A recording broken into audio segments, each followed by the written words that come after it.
Hello, everyone, and welcome to SmashBoxxTV Podcast 511. Tonight, we get the 511. I don't know if that's code for anything, but... I don't know if 511 is code for anything. Hopefully it's nothing bad, but what's going to be... Check Urban Dictionary. That's what I always tell people. Exactly. What's going to be good tonight is our very first guest, who we'll get to in just a few moments. We will talk about, well, mostly what I saw and consumed and some of the stuff that went down at the 2024 PDGA Masters World Championship. Nearly 900 people, 7 courses, 24 champions to be crowned, 24 different divisions. Some of them maybe not surprising, some of them dominant, some of them close. At least one went into a playoff. I think there may have even been a couple, but there was at least one in, I think, MP60 that went into a playoff. So, and I was 50% in my picks for MP40 and FP40. 50%. You didn't pick them both? You didn't pick winner? No, you did not. Okay. No. Well, I'll apologize when we... This is going to get real awkward. We know Owen took it down in FP40, but welcoming to the show, we had him on just about this time last year, and for a similar reason. Checked my watch, 1 year ago. We are going to welcome in now 3-time world champion, Joe Rovere. Yeah, buddy.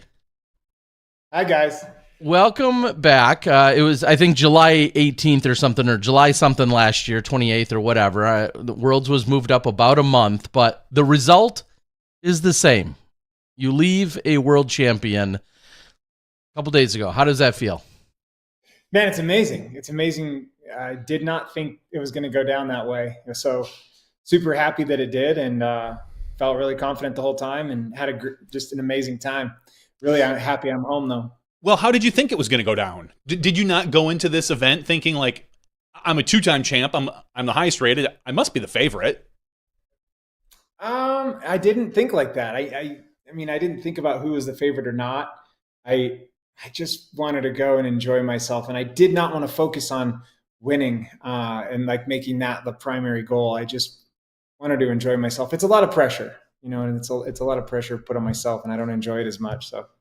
Well, when it's funny you say you just wanted to have fun. A lot of people don't arrive at a tournament site 12 days ahead of time, just to prep for some fun. Like, you clearly took it very serious in that capacity. What were some of the things that you were focused on during all of those prep days? Learning it's different coming from Colorado where the air is thin. So really it was like, once I felt like I figured out the courses out, it was just repetition and getting used to the air, the humidity, executing those lines, executing those shots, making super small adjustments here and there. But honestly, I usually would go and play 2 rounds a day. And this time I got hurt and I ended up taking, everybody thinks I practice like 25 rounds or something. And I actually spent like 4 days just like a baseball player, just with a big ice pack on my shoulder. So it kind of backfired, but it also forced me to take a break. So like to learn the courses and to practice, but then it forced me to take a break, which I never do. And then when I actually came and started throwing on the first day of the tournament, I actually felt really fresh, which is rare for me. And it pulled off a 1071. So maybe that's strategy. I don't know. You shot a 1071, 1,000, 1,060, 1,034, and then 1,039. By the end of the week, how was your shoulder feeling? Was it good still? Did the relaxation kind of just kept everything together? Yeah, there's an odd lump back here. It feels like a golf ball, and I'm not sure exactly what's going on with that injury, but the pain started to subside. And so all that ice just made the swelling go down, and then I was able to throw with not as bad of a pain. I have some other pains now in other areas. My wife, she's a massage therapist, and she's telling me that it's just my body trying to compensate. It's probably I'm just getting old. But all in all, like, it felt really bad. When we did that interview and I said that I was at a 65, like the following days, it started to feel much better. So I was at like 85, 90, really minimal pain by the time the end of the tournament came around. And I've taken the last couple of days off now. Hey, you guys, you got to be quiet. Those are my kids. It's all right. It's all right. Okay. Yeah. What a scary thought that, at least for your competitors of, hey, he's come in and he's not feeling great. He might have over practiced and overthrew a little bit. He's only says his shoulders at 65%. And then, as you say, a couple days in, you're like, oh yeah, I'm ready to go. I think that's nice for his competitors. Like, he's giving them hope. Well, yeah, exactly. And then slowly stealing it away. When it was all, everybody looks at these differently, and I know there could be an entire, 10-hour podcast dedicated to it. But at the end of the week, as Johnny just read off your rough ratings, that averaged out to 1041.2. Your rating is 1036. At the end of the week, do you feel like you roughly, that's a half a point, or I'm sorry, that's 1/2 a stroke away from your average? Do you feel like that kind of checks out? Yeah, I think that's about right. It was that one bad round. Pretty sure that was my worst round of the season. That second. Your 1,001, your second round, your measly 1,001. What a floor. Yeah, if that wasn't there, I feel like the average would have been like, 1050, 1055. And that's what it felt like. Other than that one round. That round, numbers don't lie. I think Josh Anthon was kind of talking to me about some stuff. And he's like, the numbers never lie. And he's right. The numbers don't lie. That's what it felt like. If you take away that 1,000 rated round, it felt like 1050 golf all week. But that exists. We can't just pretend like that's not there. That's there. So I feel like it's pretty accurate. I felt pretty about my average, but honestly, it's been the best golf that I've been playing in whatever I've been playing for 18 years or something like that. So my game just feels like the best it's ever felt. And I feel like my rating is actually accurate. I know a lot of people have their opinions about ratings. I actually like ratings for the fact that they're predictable. And at the end of the round, I can kind of say, well, this felt like, and I said that felt like a 1070, and it was a 1071. The one that I shot 1,000, I was like, I don't even know if that's going to be 1,000. It might be like a 999. That's what it felt like. People go, ratings aren't very accurate. And I'm like, well, then how am I able to predict these within? Again, that's why I say it could be a 10-hour podcast and you could get a whole bunch of stats and nerds and not even just them, but just overall statisticians with regard to golf and different scores and models. And I understand all that. I've always said, I agree. They're not perfect, but they definitely give you some kind of idea. Let's put it this way. We don't have anyone in the 930s that magically finished in the top 5 or the top 10.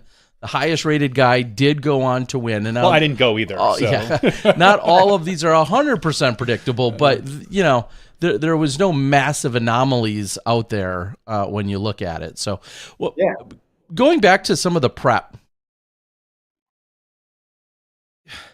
when you're playing in the conditions, and there's always going to be a conversation about weather, and you coming from altitude and all that is a whole another factor. But how did the conditions leading into the event, how are they similar or different in that we had that heat wave? Was it as hot the 5, 6, 10 days you were out there practicing?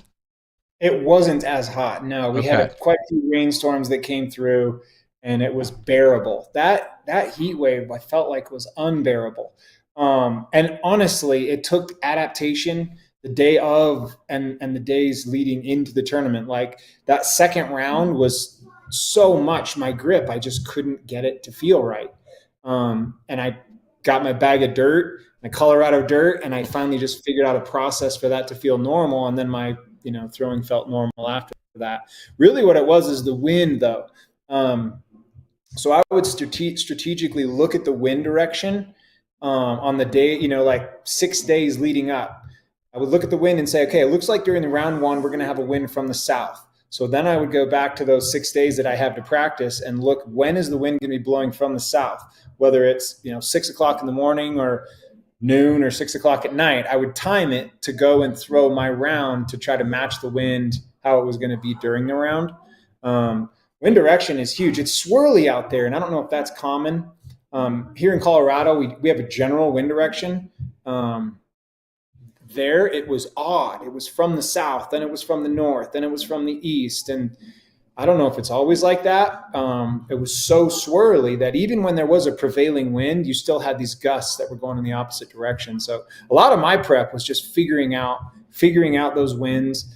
I noticed Emacs courses that he designs. I saw a lot of like 350 to 400 foot straight shots, like a lot of them.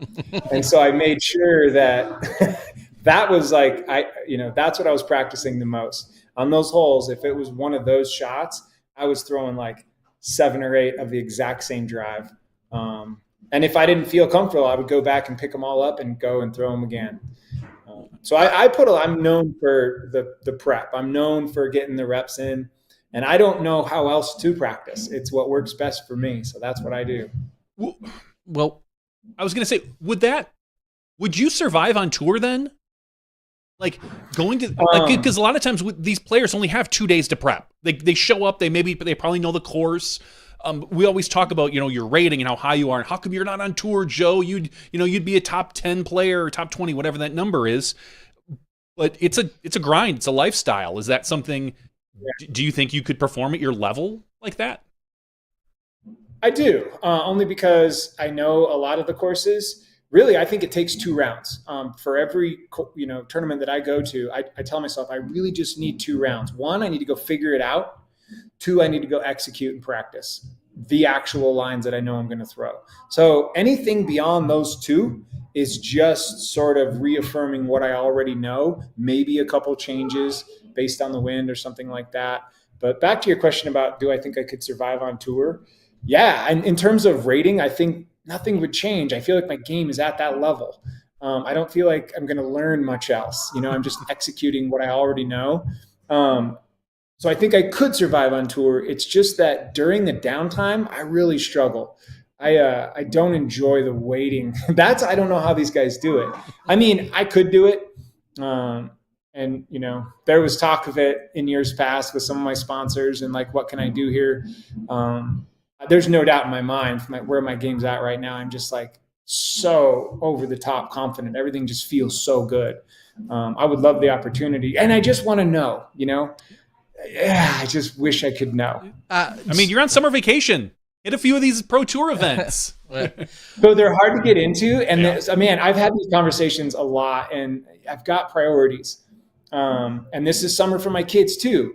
So, do I just leave and go do my disc golf thing and leave my kids for the summer? Or do I, well, here's what I'm doing. We're leaving to Canada next week, and we're just going to go take the van and Yellowstone Glacier. We're going to mountain bike and hike. And, I'm dedicating a month to my kids, not to disc golf.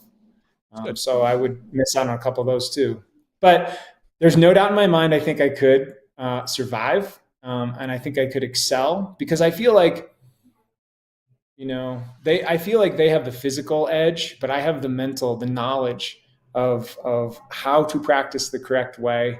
When to call it quits as far as practicing. And just like, I've been doing this for a long time, and I think a lot of people crack under pressure, and I feel like that's what hits people when they hit the pro tour, or or even in like an advanced person who decides I'm going to start playing open full time.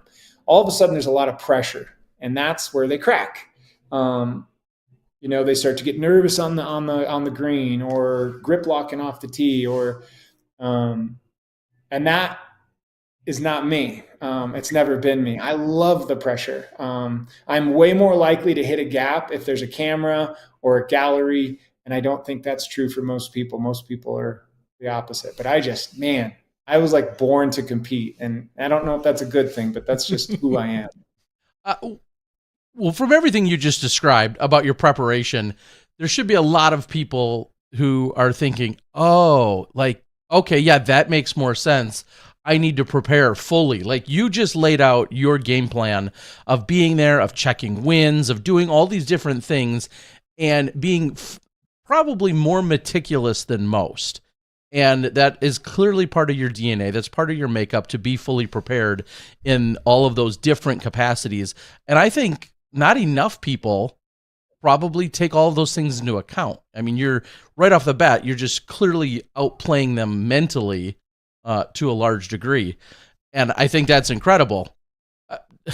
With all of that said, I know you just said you're born to compete and you love it and you can thrive in it. Is there a place in disc golf that is beyond the competition for you that you look to? And one just example off the top of my head is a board of director or any other capacity that's off the course that, you know, has you in a leadership or a decision-making role? I mean, I feel like I'm probably equipped for stuff like that. And I've thought about that, and there's been some opportunities that have come my way, but my game is still there. I still got it. And so I'm going to kind of focus on that. But as a teacher and as a leader, that just opens up a whole nother world. That, you know, there's something out there for sure. I really enjoy course design. I really enjoy like advanced course design. Like I struggle with, you know, like for example, helping with the 303 a couple of years ago, laying out the course. I was like, I think we should do this. I think we should move this and move this here, and it's going to be great. And the tournament director goes, okay, so where do the girls tee? And I was like, I have no idea. Okay. And you know what I mean? It makes me realize that you're sticking within what you know, and then maybe more importantly, you're acknowledging what you don't know when it comes to that FPO specific layout. So I think there's a strength there for me in terms of course design and doing things the right way. But at the same time, there's a lot that I don't know that I haven't thought about. I don't know what the average FPO, tee shot is, or I haven't thought much about that. But I enjoy that, and I really enjoy.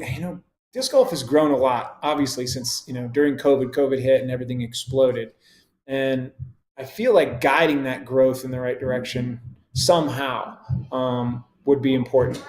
Not 100% sure how, but I think that stuff's interesting to me, and I'm actually getting closer and closer to retirement. I'm only it's either 8 or 9 years away from when I retire from teaching for good, and then I'm done. And then I absolutely am going to start thinking about next steps, and it's not about the money. It's more about how can I nurture this sport, help it grow. Jay and Des have done an amazing job with what they've done with the Edge, but there could be something there. I feel like there's so many schools that want this, but they don't know how to do it, or coach or PE teachers that, if we go, we can get you the materials, but they'll go, but I don't know what to do. And trying to figure out a way to kind of support that. But looking at it, we look at things from a disc golf perspective. Teachers are way different. So I think having the advantage of looking at it from the teacher perspective, you have to start looking at like, what are your resources? How much money? It's a way bigger deal. It's way more complicated, I think, than most disc golfers think, than they realize that it is.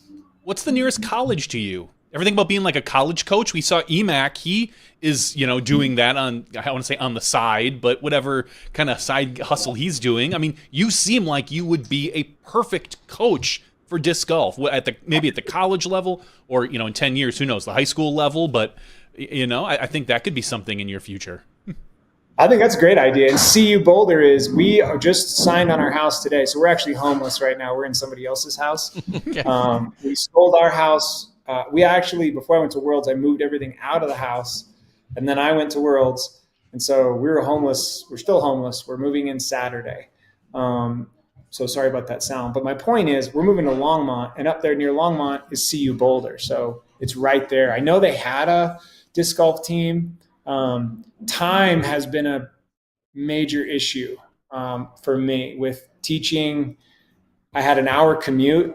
And then my wife works nights and weekends. If I don't have a tournament, I'm with my kids that weekend, and every night, is something. And so it's been a struggle with time.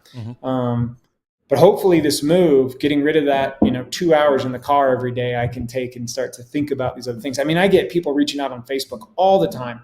Hey, can you give me some pointers? Would you, I'll give you money to coach. And I'm like, that's so great. And I love that opportunity, but it's, people are like, come on, a half hour. I'm like, you don't understand how busy my life is. A half hour, it does not exist in my, in my world. So, wow. But I see something, there's something there, maybe like, I don't know, whatever my next phase is going to be, is I want it to grow, but I want it to grow the correct way, With all of that, and now a third world title, and you've been playing like you said, for 18 years. Do you care about your resume? What else you want to add to it? I mean, you talk about being competitive. Do the accolades, do the championships, the titles, does that matter for your resume at this point? I mean, not really. Like, someone asked me, how many times have you won Colorado States? And I was like, I have no idea. Things like that just don't matter to me. I mean, it would be cool to set records that are really hard for people to break. It could be win percentage. It could be how many times I win Masters Worlds in a row, or how many state championships. I don't know, whatever. That's all great. But for me, what I mean by I love the competition is, man, when it comes down and there's one hole left, and it comes down to that putt and you have to hit, that's what I'm after. That moment, that last, like when I was playing basketball when I was a kid, give me that ball. I want that last shot. And that's what I love. It's just, I love those moments. I feel addicted to those moments. Whether you win or lose, it's just that moment, being given that opportunity. I don't care so much about the accolades. And I get people that want to talk about it a lot. And it's like, hey, it just doesn't excite me that much. It's great, but I mean, I'm not even a big fan of trophies. I wouldn't mind seeing these tournaments, other than big tournaments or A tiers. Let's take it easy on these TDs and start getting, I don't have all my trophies out on my walls and everything. That's just not me. Yeah, and that's a whole nother story, because what value we do or don't, and then even missing sometimes the point of particular trophies. And as a guy who's run a few hundred tournaments, I know all of that pain. Just a couple of quick follow-ups to that. Like you just said, winning percentage. The PDGA, first of all, shows you as 287 of career events played, 162 wins. So 162 out of basically 287, you've won. 60%? At least. That's more than that, probably. We could do some math. Yeah, you probably know what that percentage is. You're smart. I don't know. I haven't. Oh, okay. We'll do that math quick. And here's another thing that might blow some people away, or not. You've played so far this year in 8 PDGA sanctioned tournaments. In that time, you've picked up 5 open wins, including an A tier in Colorado, 5 open wins, 2 seconds, including the Q Series event, the 303 a few weeks ago or last month. The only MP40 event you played this year is the World Championships, of which you just recently won. That is incredible. Like, you only play MP40 at this particular event. Obviously, you're a contender and or winning all the others, but then you show up to the Worlds. Do you have a line of, is it the competition? Is it the event? Is it the course? Where's that line get drawn of MPO versus MP40 right now for you? Worlds is going to be it, I think, for me. Possibly U.S. Masters next year, depending on if Ruidoso burns down or not. Yeah, I saw that today. And I'll do Worlds next year. Honestly, I'm still competing at that level. I'm still, and so I'm going to stay competing at that level. I would say the only things that I would do for Masters is a major, or I might do a tournament to prepare for one of those majors. That's what I did last year. Is I played one in like Iowa or something. I went over and just to prepare for Worlds. There's not much of a line if it's good money. See, the way it works out for our family is I only get like 7 sick days a year for my school year. And so, for example, I qualified for USDGC this year, and everybody's like, "Oh, you have to go." And I'm like, "Well, hold on here. If I do that, I take all my sick days, and now if my kids get sick, I've got an issue." Or if I want to go to, the state championships for Colorado, usually it's a Friday, Saturday, Sunday. So I would need a day there, a couple days in the spring. And so it's complicated. I would love to go sign up and just go to that tournament, but it's difficult with my life. So that what Scott Stokely I heard recently said, the reason I don't go to the Disc Golf Pro Tour events is because I'm scared. And like, I have a lot of feelings about getting on the Disc Golf Pro Tour, but be clear, fear is not one of them. Yeah, we know, Scott. That had to be tongue in cheek. I mean, someone told me that, and I was like, God. I mean, well, I guess that kind of answers my question. If you said you qualified for USDGC, probably the same for Worlds then, because I mean, at your rating, you'd have to be a top 10 pick for Worlds, and that's in September. Late August, early September, probably right when school starts. Right when school starts. So that kind of. And so I'm sure my principal would approve it, but then I use all my sick days. Last year it was the first week of school. Mm-hmm. So for me to go to Worlds, it would have been the first week of school, which really isn't a good thing to do for, if you're trying to get a classroom set up and ready to go. So it's way more complicated, but I would love the opportunity, but it just doesn't quite fit into my schedule. And then even if I did want to go, now I've got to figure out what to do with my kids tell them that, hey, we're not going to Canada for 3 weeks. Instead, I'm going by myself to go compete in a disc golf tournament. So there's got to be this balance between, making everybody happy, that all the stakeholders, it's not just me and it's not just everybody.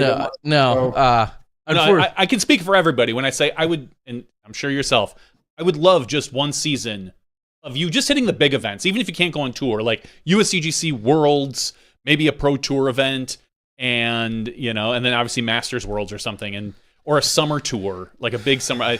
It would be so nice. Just everybody wants to see it, but we all understand the complexities. I would totally do it. Hey, maybe there's a sponsor out there, like someone's like, yeah, I'll go ahead and pay for that, because that's the deal. Is I started playing disc golf. I used to wait tables. As a teacher, most teachers need 2 jobs. If you're a single guy like I was, I had to have a second job. You can't survive on a teacher's salary.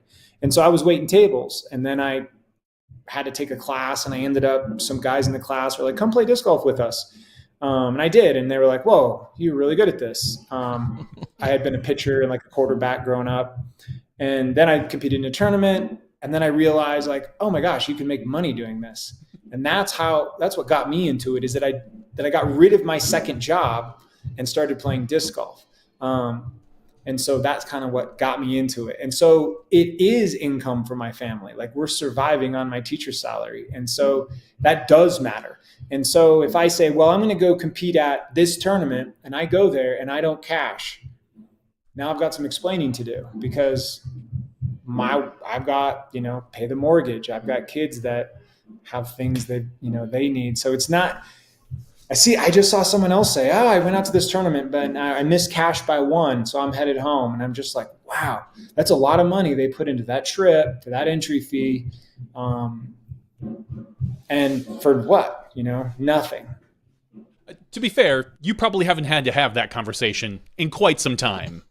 I mean, looking at your resume, I'm looking at your rating. The resume is all right, 2022, 2021. When was the last time you didn't cash? Do you remember? Yeah, I do. And it's only been one time. And it was when I tore my hamstring. It was the year COVID hit, and it was the first tournament of the year. And I was on a cash streak that was top 5 or something. Mm-hmm. And I tore my hamstring on the 4th hole to start the season. And I tried to continue. It's all on video. I played 2 more holes, and there's no way. I truly tried. That was when I didn't cash, and I've cashed ever since. So that one tournament that I got injured. Otherwise, I think it's been many, many years. I don't even know, 12, 15 years, something. And this event must have been, again, I think we said this last year, relatively nice. What, $5,300 paycheck for a week's plus worth of work? Yeah, I mean, it's great. It's that. I don't like to think about it too much, because it stresses me out. Or if someone goes, "Hey, did you hear how much first is?" I always go, "No, don't talk to me." That I don't even want to think about it. But man, it is so helpful for us. There's just moving. I don't know what we would have done in our situation right now had I, not taken top 5 or something. We really needed that money. And then when it comes, it's thank you so much. Cause we really, really needed that. Honey, we're not getting that house. Sorry. Keep the van packed up. Keep the truck packed. Keep the other set of keys, hon. Yeah, we're not so quick. I want to go back for just, first of all, before I go backwards for a moment, hopefully Innova continues to, obviously support you. I hope there's some kind. I know Masters-based bonuses aren't at the level or the scale that we find in the Open division, but hopefully they take really damn good care of you and have some commemorative stuff and or whatever else is in your contract and then some. Has that conversation been had yet with Innova? No, but I have some assumptions I've already made. I mean, Manny Trujillo does a lot of designing discs for like Discmania, and he already messaged me and he's like, "Hey man, go!" And so I was like, "Yeah, we got a robot theme going. Let's start." So he's already starting on the logo when it comes out, and there's some things in the works. And I've been with Innova. I've only ever thrown Innova, so like. I don't even think I would even know where to turn if they decided they didn't want to sponsor me. Well, like that. I'm calling them out now. I got a lot of good friends on both coasts, and we obviously, and they got a lot of people to pay, considering how many world champs were crowned throwing in of a disc this week. And I know there was a couple separate posts of that, which we'll talk about later. But I want to back up for just a moment. One of the things that you said was, your competitive drive and the nature and kind of that pressure and your desire to have that last shot or have that putt, whatever the case might be.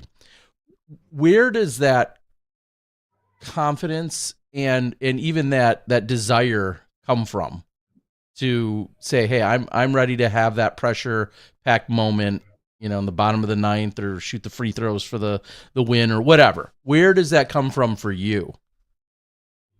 It's a really good question. And I feel like it's a bigger answer probably than you're looking for. I don't know. I feel like I'm a unique person, and I was, born without a lot of money, and the only way I could prove myself at school was through sports and through getting, good grades. And so I've kind of always had this chip on my shoulder. I'm extremely competitive, and I don't know why.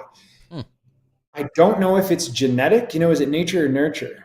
My daughter has zero competitive. She doesn't care. She's like my wife. She just doesn't care. My son has it.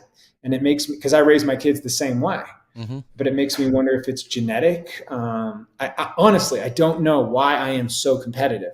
I don't like it. In a lot of ways in life, it's not always a good thing to be, overly competitive, but I was somehow either born this way or because of the life conditions and the way I was, raised and everything. I don't know where it came from. I don't know. I wish I knew, but I know that I have it and I can't get rid of it. It's a struggle for me to not be too competitive, but it's what drives me. So it's hard to say. What were some of the other sports that you participated in and were interested in? Because I have to imagine you had to make some tough decisions to skip one sport to be active in another. Otherwise, you would have done them all. That's just my guess. But what were some of the sports in your background? So mostly when I was young, it was football, baseball, basketball, and wrestling. And we did some boxing in the neighborhood. And we had some coaches, but it wasn't really those were my main sports. But we grew up without money. I didn't have any money. I was very, very poor. So I had to quit all of those and get a full-time job in high school. And so I stopped all those sports and I picked up freestyle skiing because it's something I could do on the weekends. So I used to compete, like aerials and freestyles and bumps skiing until college. And then in college, I joined the diving team just randomly. I was really good at doing, flipping my body around and doing things off cliffs and doing things on skis. And I was bored. So I literally just went to the diving club and was like, can I join? And they were like, no. And I was like, come on, let me try. And within a couple of days, they were like, actually, yeah, you can. And so I was a competitive diver, just no idea why I did that. It was so competitive. Did that for a couple years and then had to finish college, and then I started focusing. My degree was in astrophysics. So again, I just try to do things that are way over my head. And I don't know. I just like the challenge. I love overcoming those things. And I don't know why. It's just I wonder why a lot of people are the way they are. When I look at some people on the golf course and they'll say, they'll see me out there practicing. I was putting at Jones East and someone yelled out their car they were driving by and they were like, "You practice too much." And I was just thinking like, I don't think you practice enough. I was just going to say, flash the rings and tell them to STFU is what I would have said. Well, based on the scores, you probably did practice a little too much. I mean, you beat them by such a big margin. You could have probably practiced maybe a half hour less. Well, but you get people who go like, how do you do this? And I'll say, well, you need to learn to sidearm. Well, I can't throw a sidearm. Huh? I mean, you're out. You're Yeah. done. I'm checking you off the list.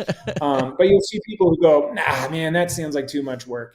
Cross your name off. Yeah. And like you got to be willing to put that time in and put that, work in. I mean, let's be real. Listening to you and talk about work ethic and practice and repetition, close your eyes and you're going to get almost the exact same conversation out of Owen Scoggins. And look where Owen is, right? She's out there. She's practicing. One she's more grinding. championship than you, buddy. Yeah, I mean, I mean, come on here. Like, there's a million cliches out there, but essentially, we all know what the recipe is. You have to actually show up with the ingredients and follow the recipe and put in the work. And everybody else that wants shortcuts they're not going to become world champion. I mean, that's what it takes. That's the truth. Yeah. That's the truth. Yeah. When you think about, maybe this summer, well, actually, I'm going to go somewhere else with it. From this past week, what was the most surprising? Maybe it's mundane to others or whatever. What was the most surprising thing to you? And it could be about yourself, or it could have been about another player or a situation or whatever. But what at one point you thought back like, didn't think I'd see that, or didn't think that would happen. Like, was there any moment this week that jumped out at you in that way? What's crazy is I have historically been like the worst putter on the world in the history of this great sport.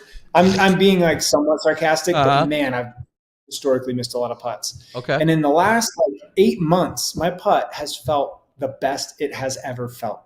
And that's also why I think my rating has gone up a little bit. Mm-hmm. But I missed, I think, 4 putts inside the circle during that 1071 round. I missed that was what surprised me. This thing that has been here that I had felt so confident with eluded me at the tournament. I missed a lot of putts. And I was surprised by that because I have been so confident. Like the one thing that has been my Achilles, I was so fortunate to have it just go away and my putt was great. And it's been that way for a long time. For it not to be there, I was shocked.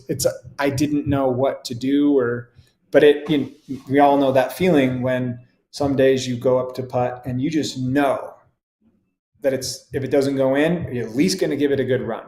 And there are other days you go up and it's just not there. And you think, man, if this goes in, that's going to be a miracle. And you just try to go that direction. And that's how it felt, a couple of those rounds. It was like, oh no, it's gone. And I was shocked. I was utterly shocked by that. One of the other things that shocked me is I thought, although I felt confident, I thought other people would shoot better.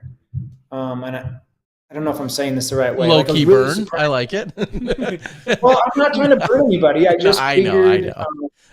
Somebody else would usually people are battling and I think the wind got to people. Mm-hmm. I'm curious who your guys' favorites were because I assume I wasn't one of them. We made picks.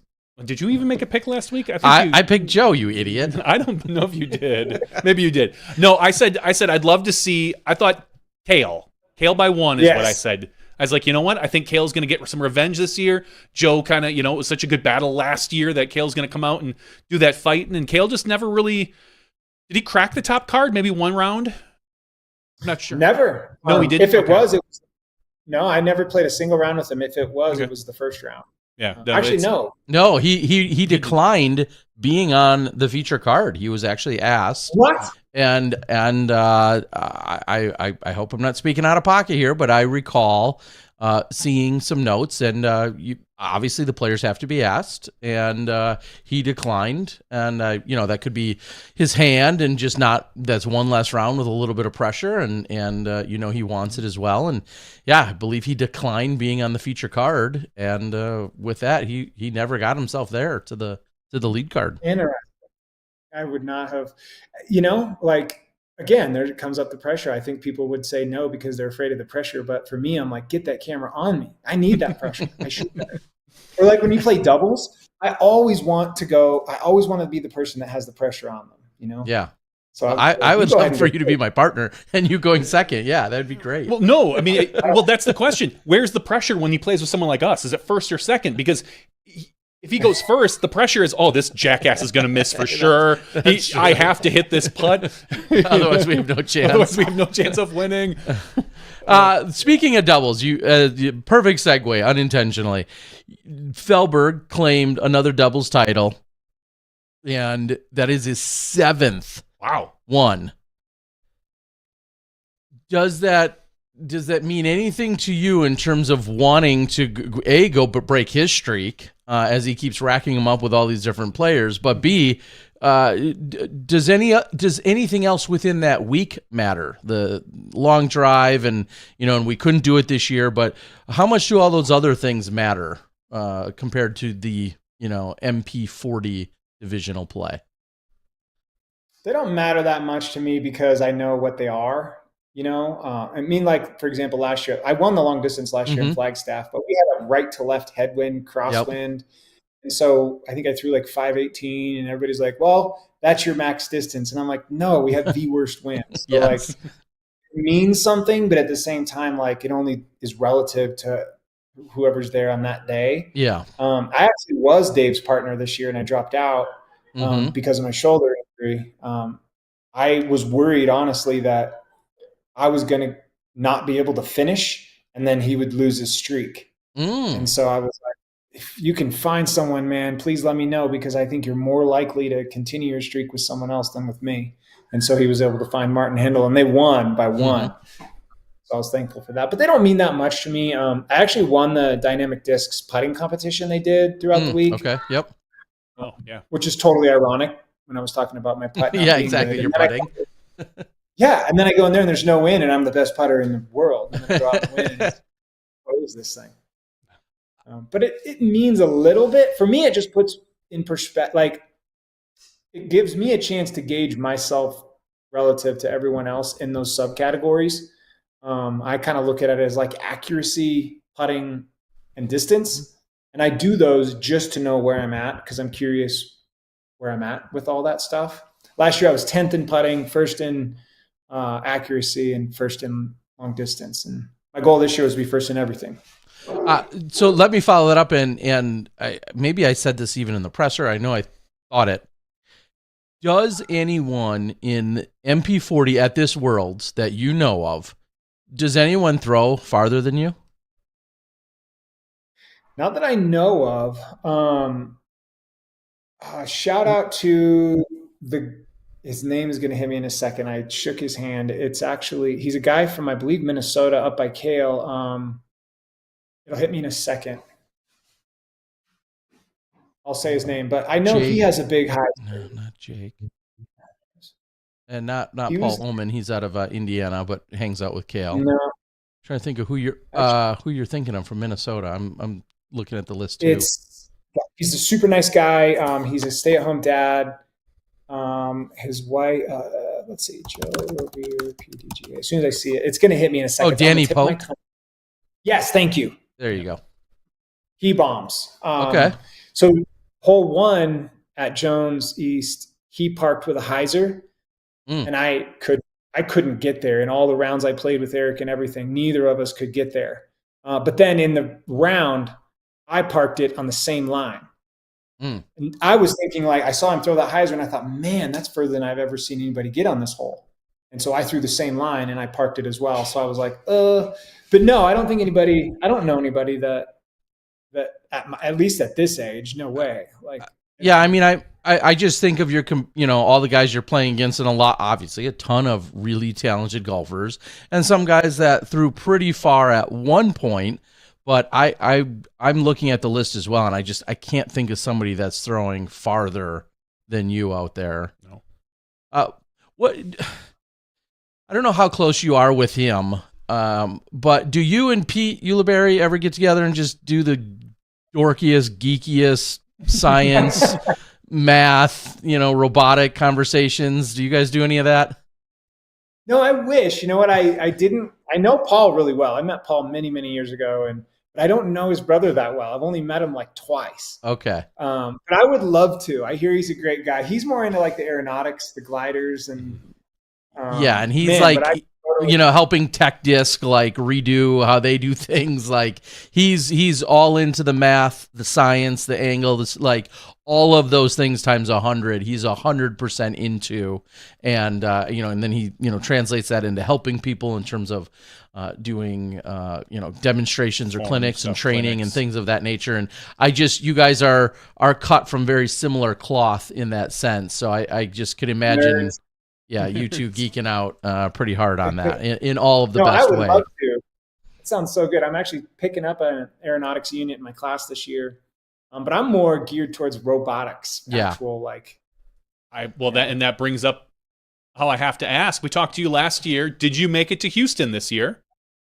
Did the team? We did. I took 4. Yeah, I took 4 teams down to Worlds again, and it went great. Man, I had one team that was so good. They've been the best in the state all year, and they went down to Worlds. And it's complicated how robotics works, and I won't go through all of it, but just know they did so good through all the qualifications, like 2 days of competing with all around the world.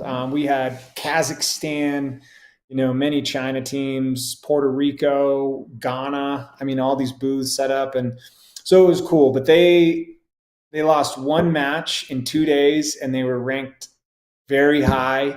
There's 1,000 teams that go, and they ended up losing in the eliminations. But they had a really good chance. The team they lost to was a China team that ended up winning, and it's the same thing that happened to us last year. So, but my program itself is growing. It's insane. Like I used to say that the most I could ever have is 6 teams. I can't do any more than that. Last year I had 18 teams. And this year we're looking at more.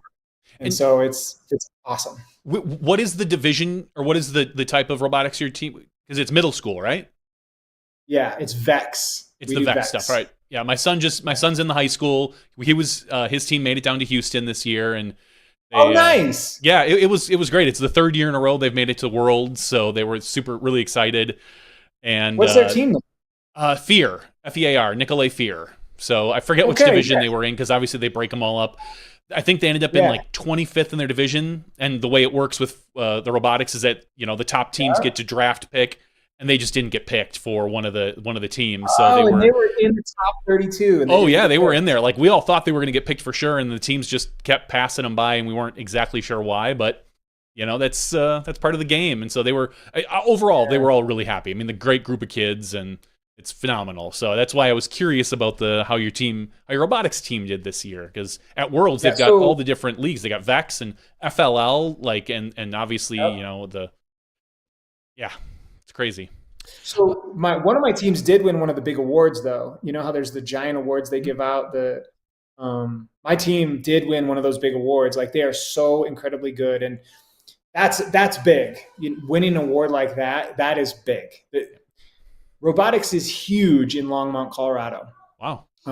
We have so many teams. In total, we had over 20 teams from Longmont go to Worlds at the various levels, elementary, middle, and high school. One of the top high school teams, the team that won excellence at Worlds, is the high school team from Longmont. Oh, wow. And then the middle school, we won the design. Was it design? No, we won a different award, one of the major awards though. So, and that's big because that's a banner that we put up, and that's rare. Like we won like maybe 40 trophies this year. one banner, put that in perspective. So it was a big deal. But man, I'm bragging on my kids because I know that. I'm with you. That says a lot. That's awesome. My son's 40 feet from me. He's on the fear team. They won their regionals, so their team got one of the banners. And then they won some big award that NASA paid for like $20,000 for them to go down to Worlds and things like that. So it was. It's a lot of fun. I didn't realize the craziness until this year, because I know we talked to you last year, and I was like, I think my son's going to do that. And then he did volleyball, and then he decided to join robotics instead of swim team because it overlaps. He can't do both. It's very difficult to do both, I'll put it that way. And so I got to experience the whole season of robotics. It's crazy, It's crazy. It's a whole world. Mm-hmm. Yeah, and so with that, as a kind of a tangent to that, one of the videos that came out not long ago, it's one of the rare times I actually watched something on YouTube disc golf related, was the Simon Lizotte went out, and I thank you, somebody on the board says Aaron Hill is his name. Simon went out with a robot, a gentleman that built a robot, and they were doing all these different tests and trying to get it all calibrated and dialed in and, do whatever, trying to make various shots and see how far it could throw. Did you watch that video? And then if so, what's your takeaway? I have not watched the Simon Lizotte video. I'll go watch that today. But I did watch the video, the explanation of how the guy built that. Okay. And that is way more interesting to me because he actually goes into the details of exactly, the prototypes, the iterations, why he's making, why he's doing different things. And if it's the same one, is it the one where it's got multiple like flywheels and then it has one side spinning a little bit faster than the other so that it gets the disc spinning and it slides through? Or is his the one that's in a big semicircle and it kind of pops it out? I guess I don't even know how to describe it, because there's the one that I watched was called Ditto, and that's on Simon's channel. And Johnny's got it pulled up. I'm gonna bring it up here, and okay. So this is the robot, and we'll get to a point where it throws. Yeah, here it is.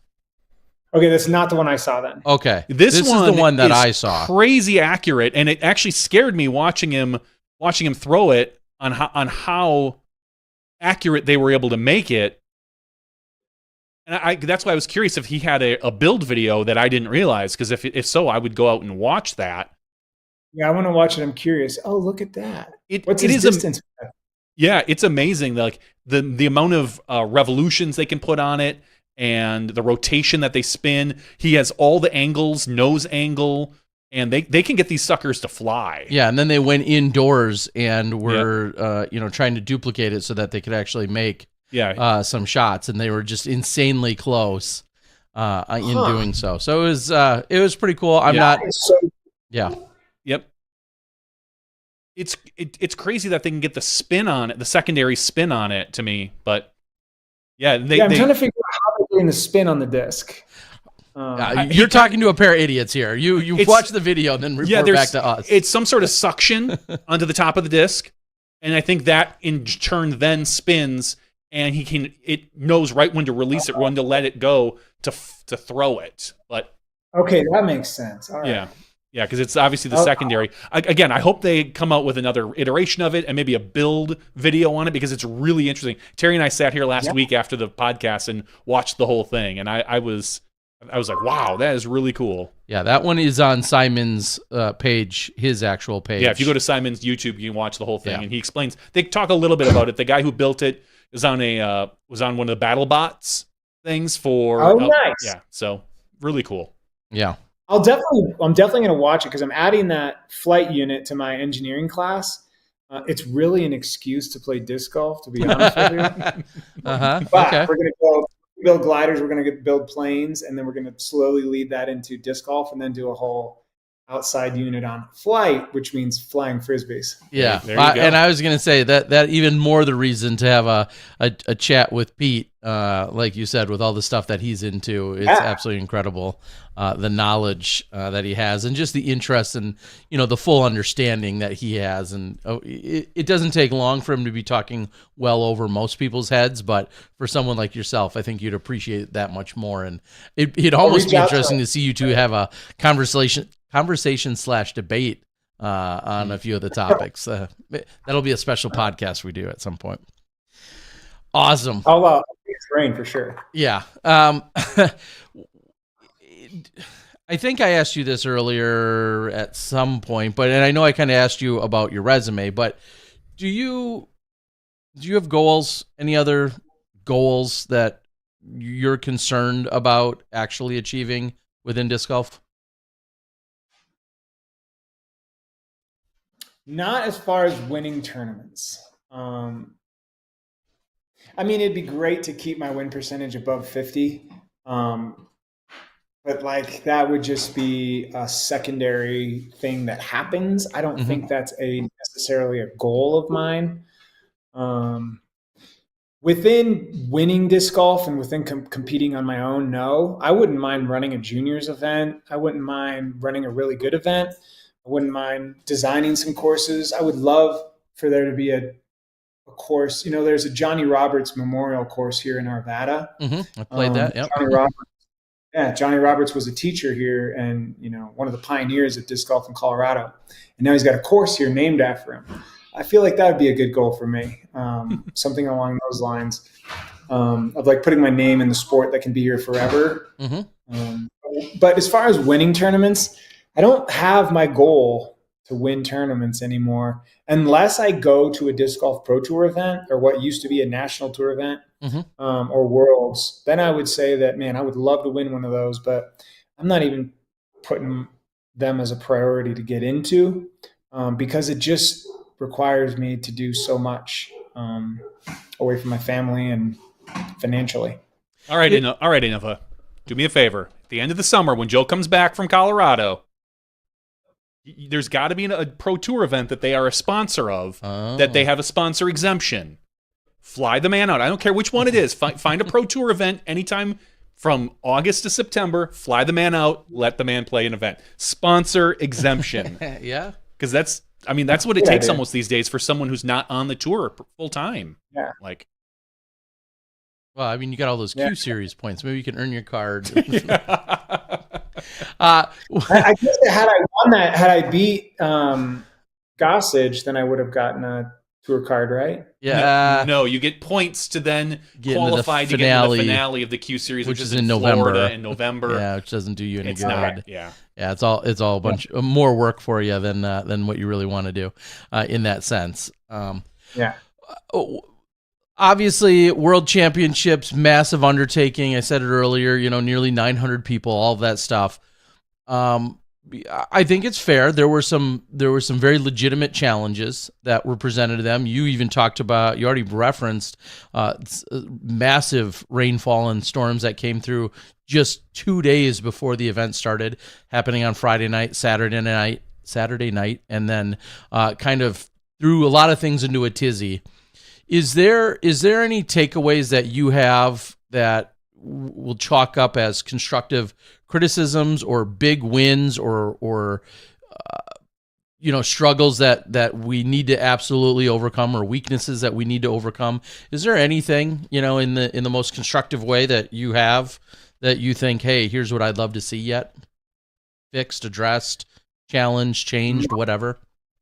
My answer to that is not going to be what you expect, but yes. And I would say it's the players' attitudes towards change.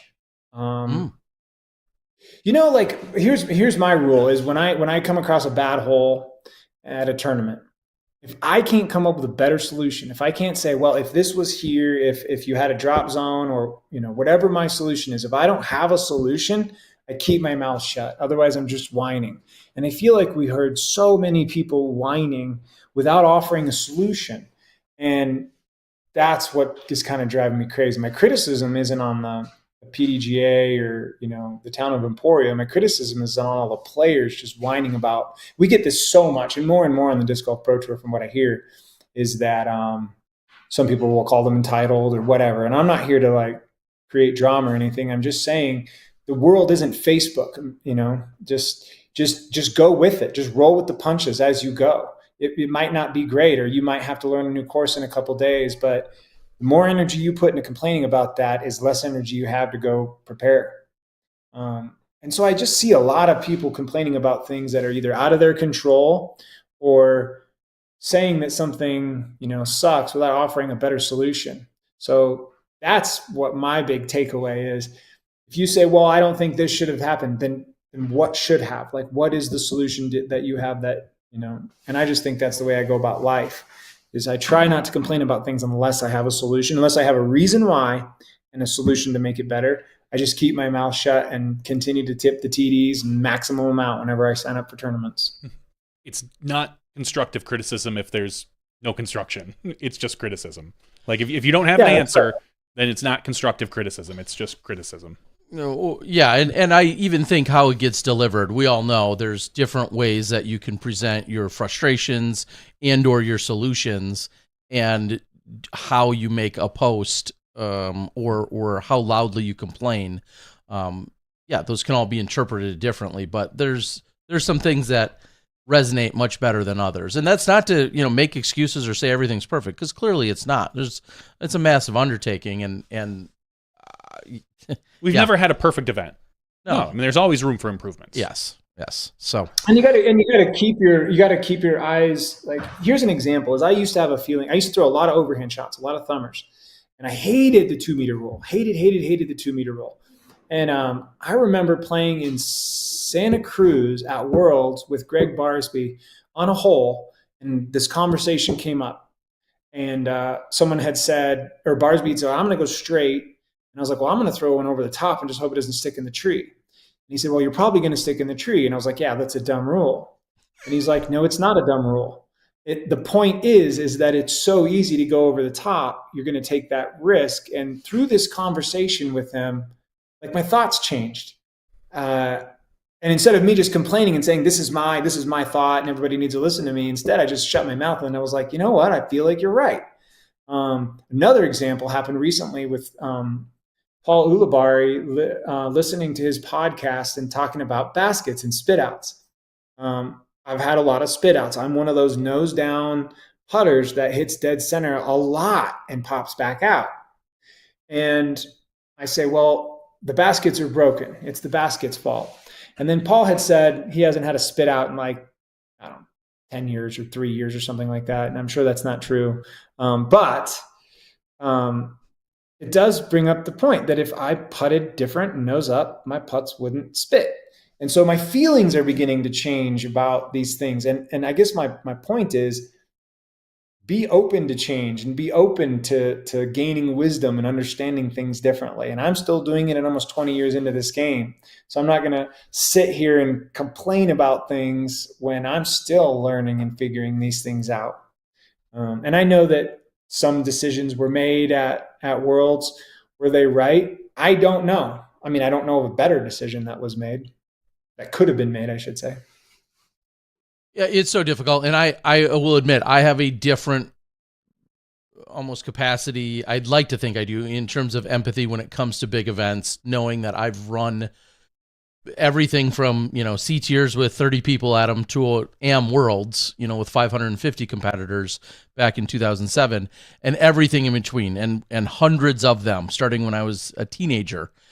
And it is amazing how just a little bit different perspective. And there's very few TDs. I don't know if it's less than, 0.1% of TDs that are out to somehow make your time miserable or out to get you. Like, that's almost literally zero, right? TDs are doing what they can, usually with the tools and the resources that they have in front of them. And some can plan better. We can all plan better. We can all do certain things better, for sure. But like you just said, it's a matter of realizing, hey, this was done and there was a reason for it. You may not like it, or you didn't know, but there was some reason for it. And it's not just like, oh, I'm going to stick it to my competitors. It's tough. Yeah, that's tough. I don't know if we have much else. I mean, we say it all the time that you're welcome anytime, but right now you're on a pretty good streak. of checking in after a world championship title. What you just talked about the vacation and the adventures, probably even a better word, the adventure you're about to take. What is the next event that you're legitimately will be focused on or will be out competing at? When is that? Well, there's an A tier in Colorado this weekend called the High Plains Challenge. Okay, yep. And it's a big tournament. So I'm completely unprepared for that. I haven't thrown and touched a disc, and we're just moving, and I'm going to show up unprepared. So, I mean, I'll prepare. I'll get out there, I think, Thursday morning. I'm totally unprepared, but I'm going to prepare people. I'm not going to prepare the way I usually do. It's just I came back from Worlds. One of my friends texted me, and he goes, do you feel like you have a Worlds hangover? And I was like, what exactly do you mean by that? I don't drink, And he's like, do you just feel like crap? And I was like, I really do. I think it was all the heat and just the emotions and the stress. And man, it really took me a couple of days of just hanging out with my kids and taking naps to like, okay, I can like refocus on the world again. There's a couple A tiers. I did qualify for USDGC, and I'm seriously going to try. We'll see about that. I need that tournament in the future. So, for example, I've been preparing for this since the last Worlds. Mm-hmm. And what I mean by that is like when I have a Saturday and I have 2-hour window free, I'll go to a park course because I know that Worlds was going to be in Emporia at a park. And that's where I'll practice, or practicing putts, or practicing those pin positions, or there was some elevated baskets. So what I need is that other big next event so that it'll sort of dictate which other events I go to prepare for that. So like next year is up in St. Paul, really wooded courses. Mm-hmm. So I'm going to start to play a lot more wooded course tournaments. End of this year, or my practice rounds will be more through the woods, just because I'm starting to prepare for next year. And so that's what I need. And if it's USDGC, I'll go to try to play some of those and start throwing more discs that I think I would throw at that course. But really, it's just a few A tiers around here. We'll see how much I travel. I'm signed up for one in Kansas, one in Iowa. I usually go to Nebraska. We'll see, but just geared up for next year at this point. Okay. I know Emax out here. He's listening in. He gives you your props, of course, with the 3 trophies in the chat. One of the guys you whooped up on this weekend. Here's the question, though, and I love what you just talked about a moment ago about solutions.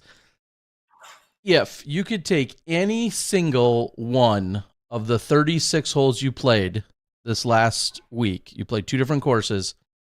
If you could change any hole to your absolute perfect liking or adjustment, is there any hole, or which hole would it be that you're like, yeah, I'd love to shorten this or move this pin or do whatever? Name the hole and what you'd do to it. So here's an example, since Emax watching. Hey, Eric. Hole 9 at Country Club, the sidewalk.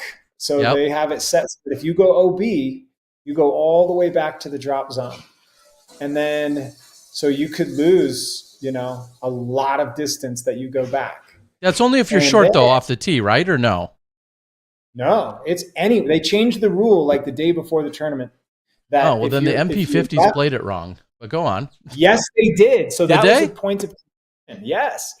And my understanding is the PDGA knew about it because a lot of the players, and it's on video. I recorded it. That was me. They misplayed that hole. They should have gone back to the drop zone, and they didn't. Okay. My mind is blown, but okay, go on.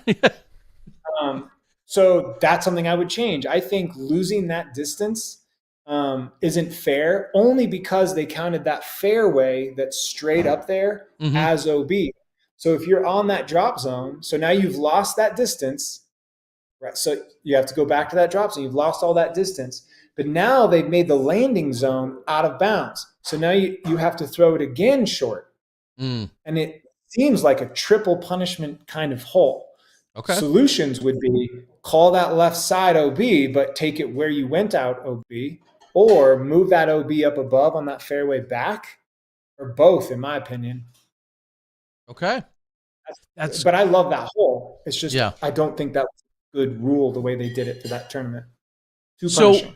So and I know we're kind of mixing DDO, previous DDOs with even what I just saw, but you're saying any and every shot off the tee of 9 that went out of bounds, no matter where it went out of bounds, whether it was short, whether it was left of it, whether it was right, wherever it went, that was supposed to be a drop zone. And we can pull up the caddy book right now, and you can look at it. Eric and I both were in shock when we were playing because we're like, "Are you sure?" And he's like, "Yes, I'm reading it right here." And they had to go back to the drop zone. In fact, Eric had to do it. I know he went OB right, somebody else went OB left, and they all had to go back to the drop zone. And then someone else said, "Well, wait, the MP50s played it from where they went out of bounds." And we were like, "We're not playing it that way because the rules." Yep. And then word is PDGA knew about it, and I don't think they stroked them. Huh. Well, Eric says he 100% agrees with you for what it's worth. So, and that's EMAC, so we know I'm right. Yeah. Okay. All right. Well, yeah, interesting. And that happened to be I followed the MP50s around on day like 2 or 3 for like 4 holes. That was one of them. And I actually helped kind of spot a few discs. One went, 2 of them went left of the sidewalk. One barely finished in the fairway. And then one went right out of bounds to the right. And all of them played, quote unquote, last in bounds. And then I was thinking, well, when do you go to the drop zone? Well, it must only be if you're totally short of finding any OB. And that clearly was not the case. So, and then I wonder what other MP50s did, or if it was just that lead card that played it wrong. Like now I'm starting to wonder. Well, it doesn't look like it would have changed many placements. Yeah, I mean, I get all that, but yeah, so a little confusion there, but interesting. And I heard a lot of complaints about Country Club, mostly from people that couldn't throw very far. So I probably had something to do with that. But honestly, I love Country Club. I think it's very well laid out. And I think anybody that complains about it probably hasn't played the course. A lot of people on the internet, on Facebook, they're just people complaining about everything. I can't take it anymore. That's why for the most part off social media, it's just such a negative place. Mm-hmm. But when I played, I felt like I have a huge variety of shots I'm throwing. I have a huge variety of discs I'm throwing. It's difficult.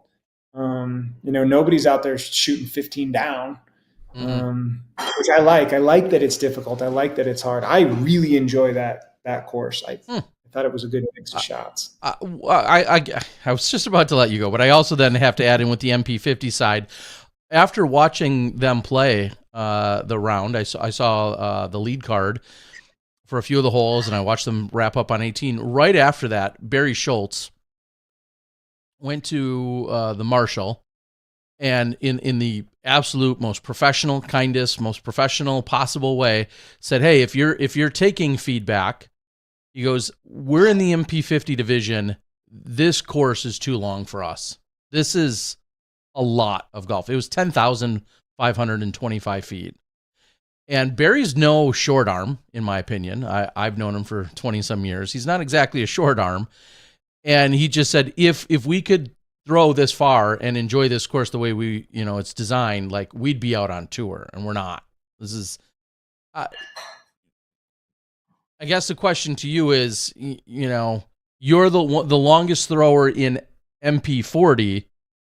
Can you still understand where Barry's coming from? Do you agree or disagree at an MP50 division where no one's throwing as far as you there? Do you agree with that?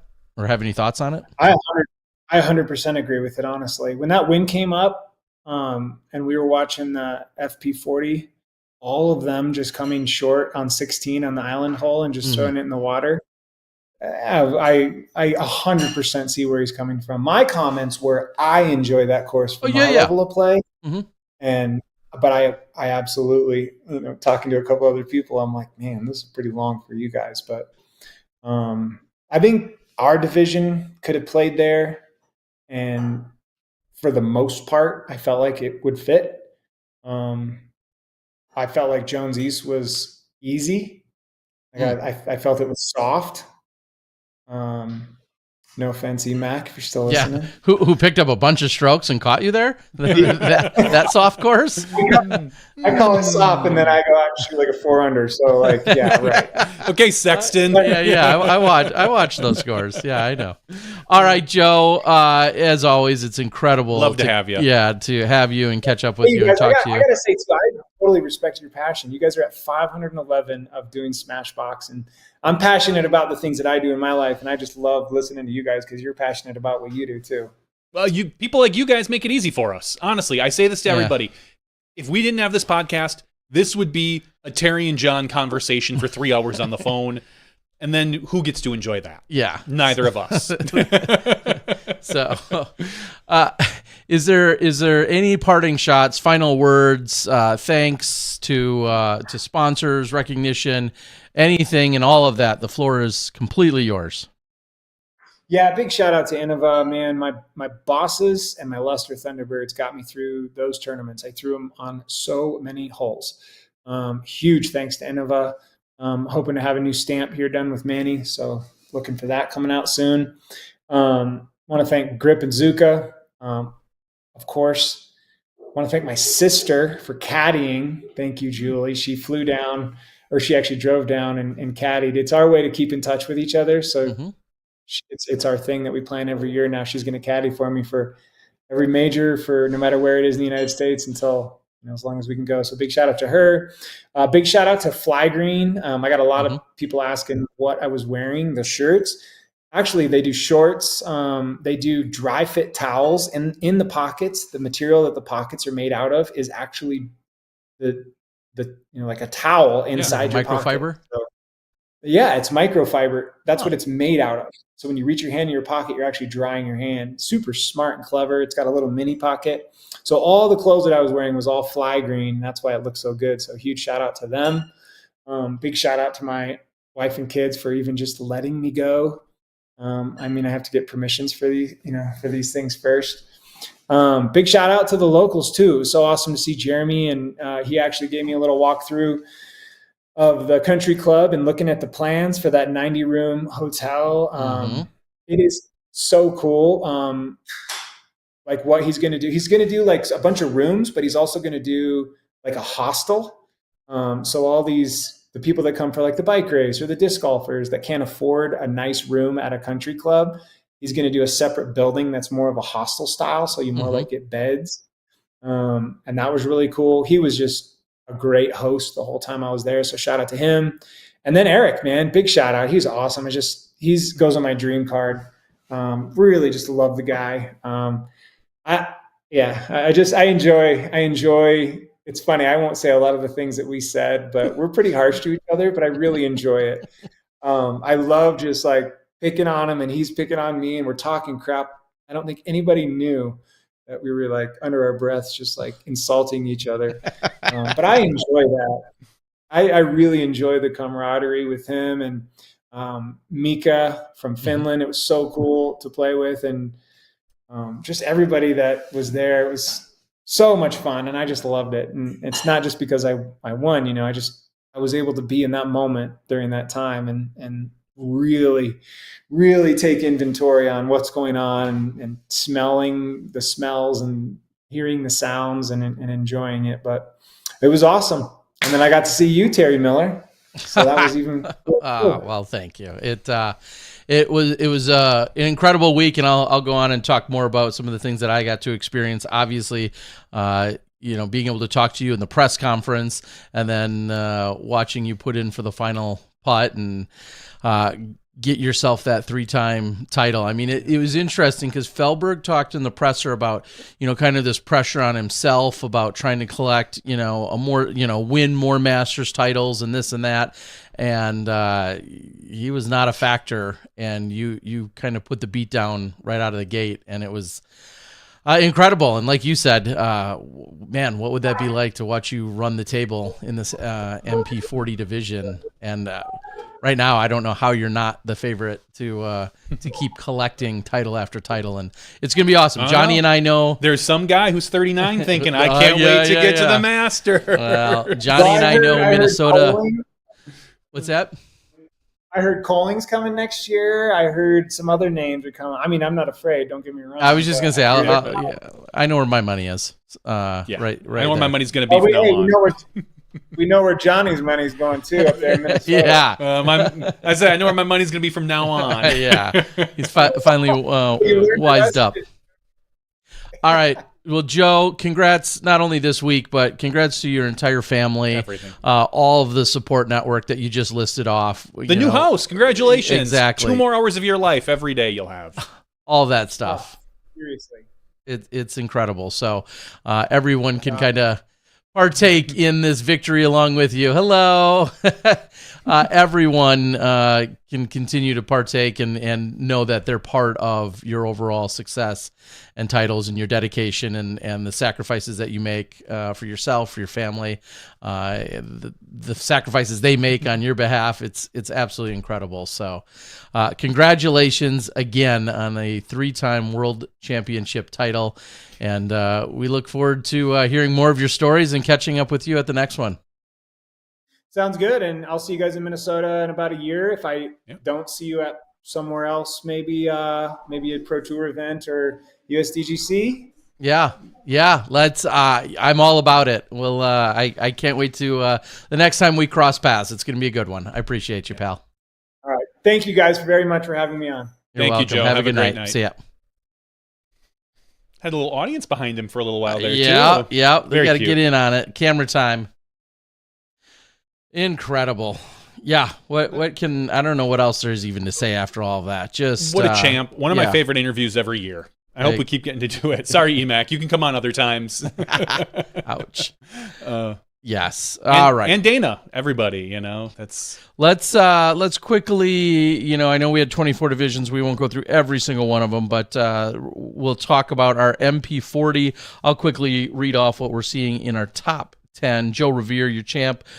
Mikko, as he just mentioned, coming out of Finland. What a pleasure to meet him and see him be a contender throughout the week. Jeff Faze, Eric McCabe, Kale LaVisca, Brandon Cawthorn, Scott Conway, Dutch Napier, a.k.a. Batman, Martin Hendel, who finished in the top few spots last year out of Canada, and Dana Vici rounds out your top 10.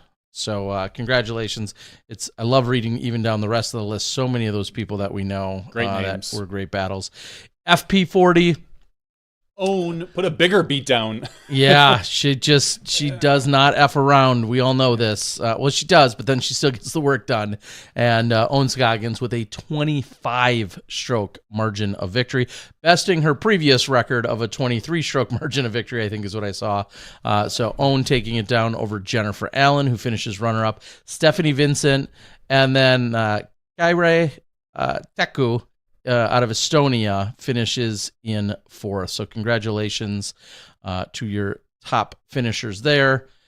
Johnny McRae wins another one. Kind of cool. Comeback style. Yeah, he had to get past Schwebe and the others. And Schwebe, was off to a really good start.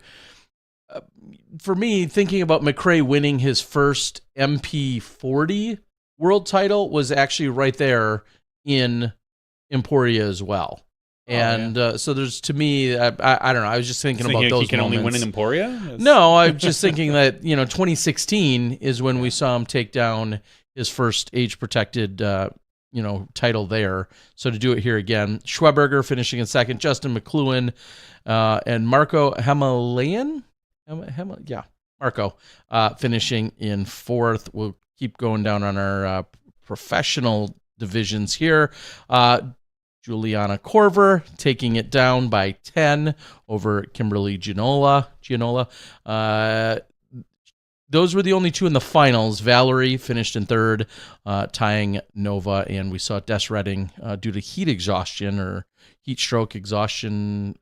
We should clarify which, but ultimately withdrew, actually, I believe, during the first round. After about 12 or 13 holes is what it was. Just after hole. Kevin Babbitt, also a comeback, and he did it all in the semis. Mm-hmm. So incredible. I know Simon Feasy. I've spent time at his house in New Zealand. One of the owners there of RPM Disc, which many of you know. I thought it was his. It was all wrapped up. and unfortunately for him, Kevin Babbitt, who's much more local, so to speak, coming out of Lawrence, Kansas, Kevin Babbitt is your world champ. So congrats to Kevin. Simon Feasy in second, Patrick Brown in third, Andy Ritter in fourth. FP55, Elaine King collects another world title. Great to see her back out there, winning by 11. MP60 in a playoff, Andrew Back. I think I heard it at the party on Friday night. Back is back, is what they told us. And he ultimately goes and takes that down in a playoff.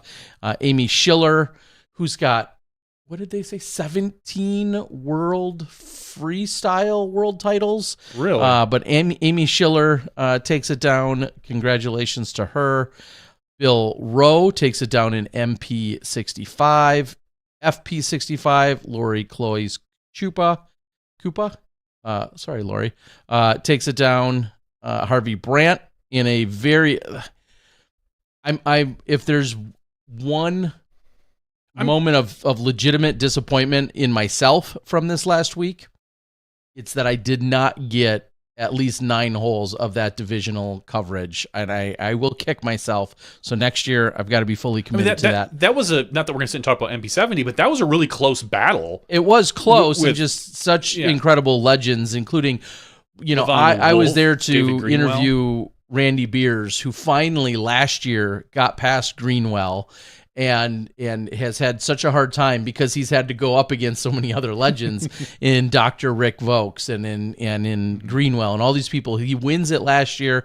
This year, obviously right there in contention, as you can see, just a few strokes separating that entire division. And Levon Wolf, PDGA 580. I'm almost a little surprised that they played that many rounds at MP70. Yeah, and only playing 4 rounds, but that's all he needed. I don't think things would have changed much with another round or two. Pete May is your MP80 champion. He took that down on Friday. That's the 4 rounds that they played. And actually, a big shout-out, the PDGA took into consideration the courses and the challenges that were had out there in terms of the heat, in terms of everything else, and the course difficulty. And I believe it was that MP 80 division, the 3 of them, the entire division, had gone to the PDGA at one point and said, hey, we all unanimously agree that if we could not go play this one course that's really difficult for us, we'd actually be completely fine, and we'd love to go play another course where we fit in. PDGA took that into consideration and made the adjustment for them. I can appreciate that. I know everybody would love some form of their own adjustment, but when you've got the 3 guys that are 80 years old that all unanimously agree on a potential decision like that, I love that it was listened to and in this case could be implemented. So I want to give credit where it's due there. So congratulations. And then on the AM side, another dozen or so winners over there. Congratulations. I kind of reflect back. I think Grant Zellner had asked, if there's a word that could summarize the weekend, and I'm not real good at thinking on the spot. But one of the words that came to mind was perseverance, and that was clearly embodied by a number of the people in the divisions where I saw Schwebe really looked good. It was tight.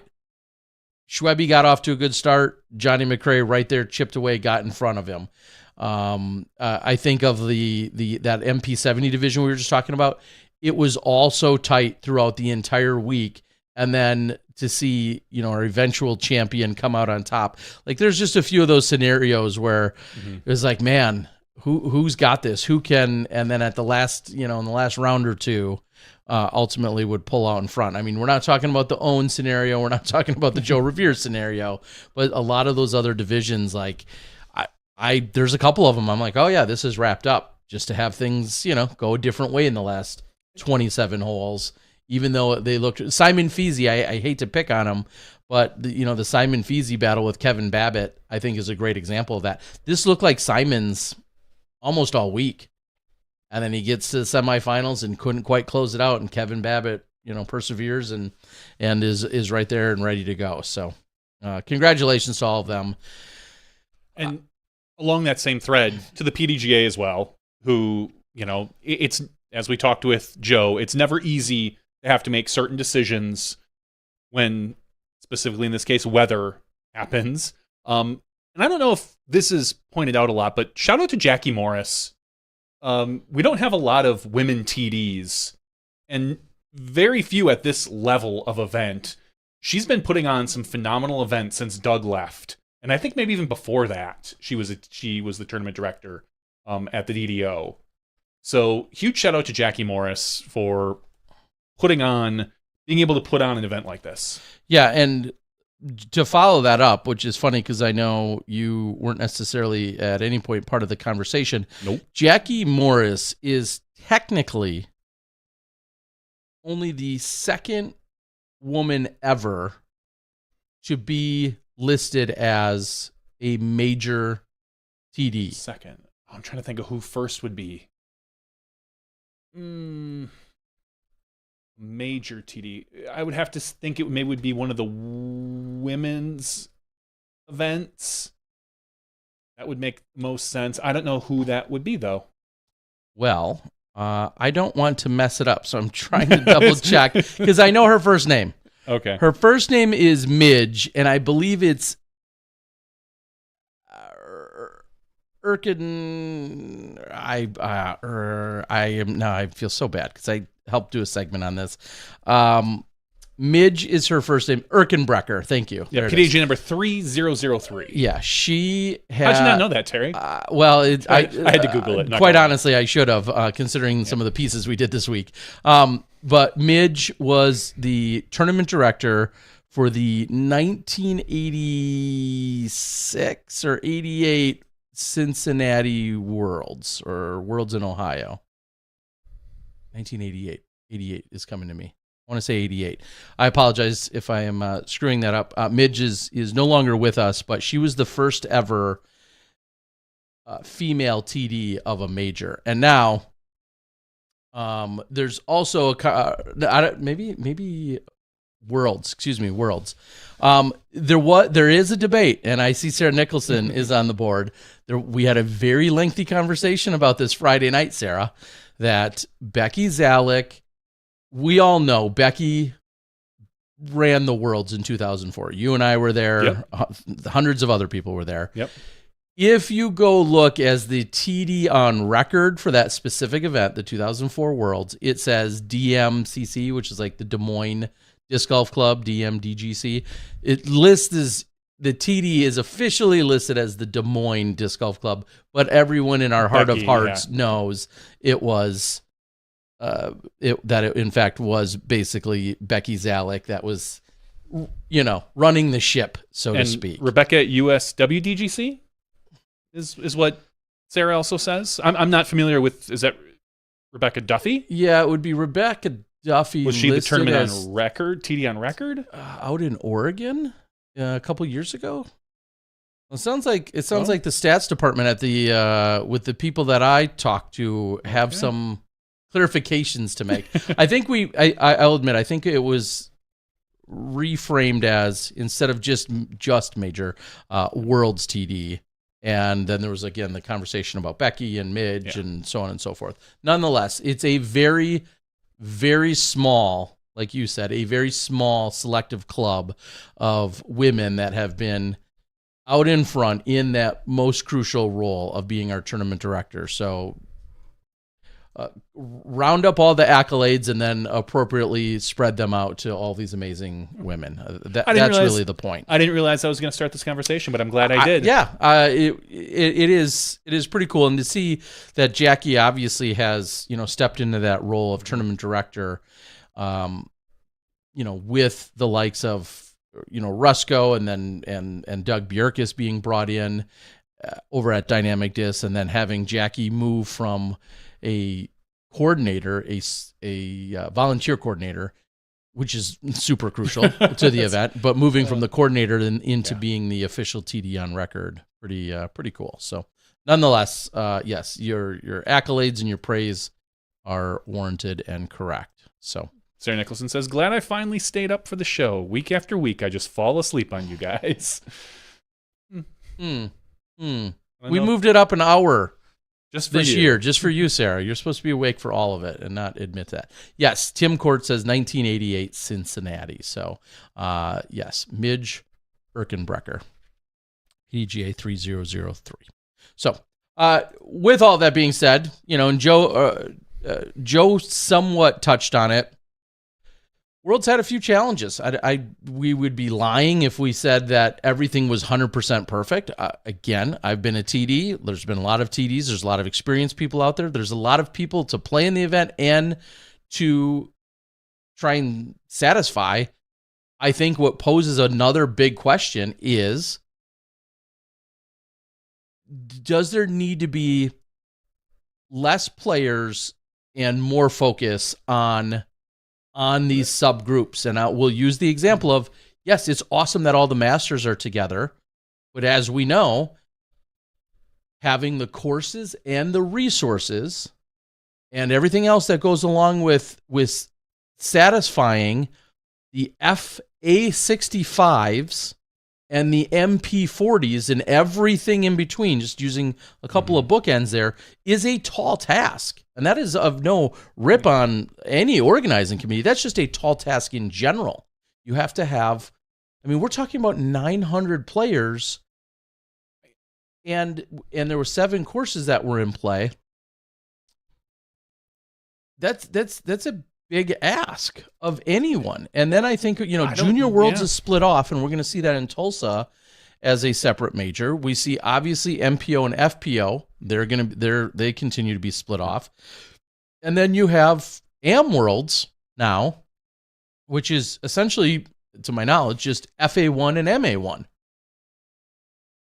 Is Pro and AM Masters Worlds, is that too many potential people? I think I don't have an answer. I'll say that, but I think it's a good conversation. Do you split it? Yeah, Pro and AM Worlds. Or you split the Pro and the AM? Do you split MP50 and up, MP60 and up, and have a separate world? I don't know the right answer. I don't know where to divide that pie.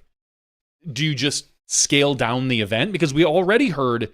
Every year we hear about people complaining that they don't get into the event. Oh, there was only 40 spots for MA50 or whatever that division is. Someone's left out. Because we know that the minute you split, that means, in theory, someone's going to say, well, now you've got more room for more people. Sure. And that's great until you get to the point now where you have to split again or whatever that is. I don't have a solution. So much like we said, I don't have a criticism. I just don't know the answer. I don't know if we should just, because when you have a field of this size, you severely restrict who can host. We already hear people complain, gosh, how come Emporia gets all this? How come Nate Heinold gets all this? How come so-and-so gets to do, because there's only so many places that can cater to this, that have the volunteers, that have the establishments, that have the capacity, that have the hotels, that have, there's so many levels. I don't know, Terry Miller. I don't know if it should be split. I don't know if it should be scaled down. Hopefully bigger brains are thinking on this than I have, but I don't even know, is it a problem?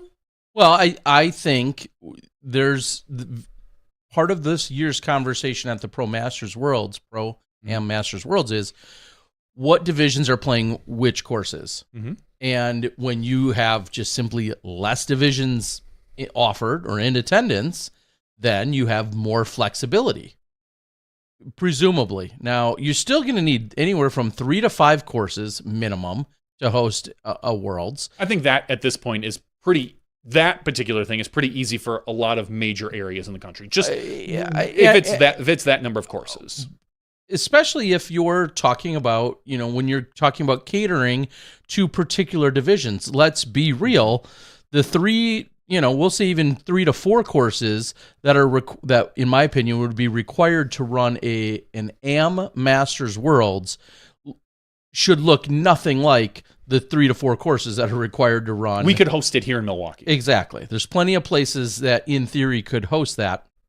Now, then you go to some of the other, things that people love about the World Championships is kind of that Frisbee family and that reunion atmosphere. There's a reason, I believe, that they separated having the Masters from when the juniors were with them. It used to be a junior and Masters worlds in some scenarios. You're just talking about very different just groups, and catering to whether it's your player pack items or your nightly activities or whatever the case is. When you're catering to an age bracket that's, we'll say 19 and under, and then you have another age bracket that's 40 and over, all of those things are very different in terms of what you're trying to accomplish and what could be appealing to them.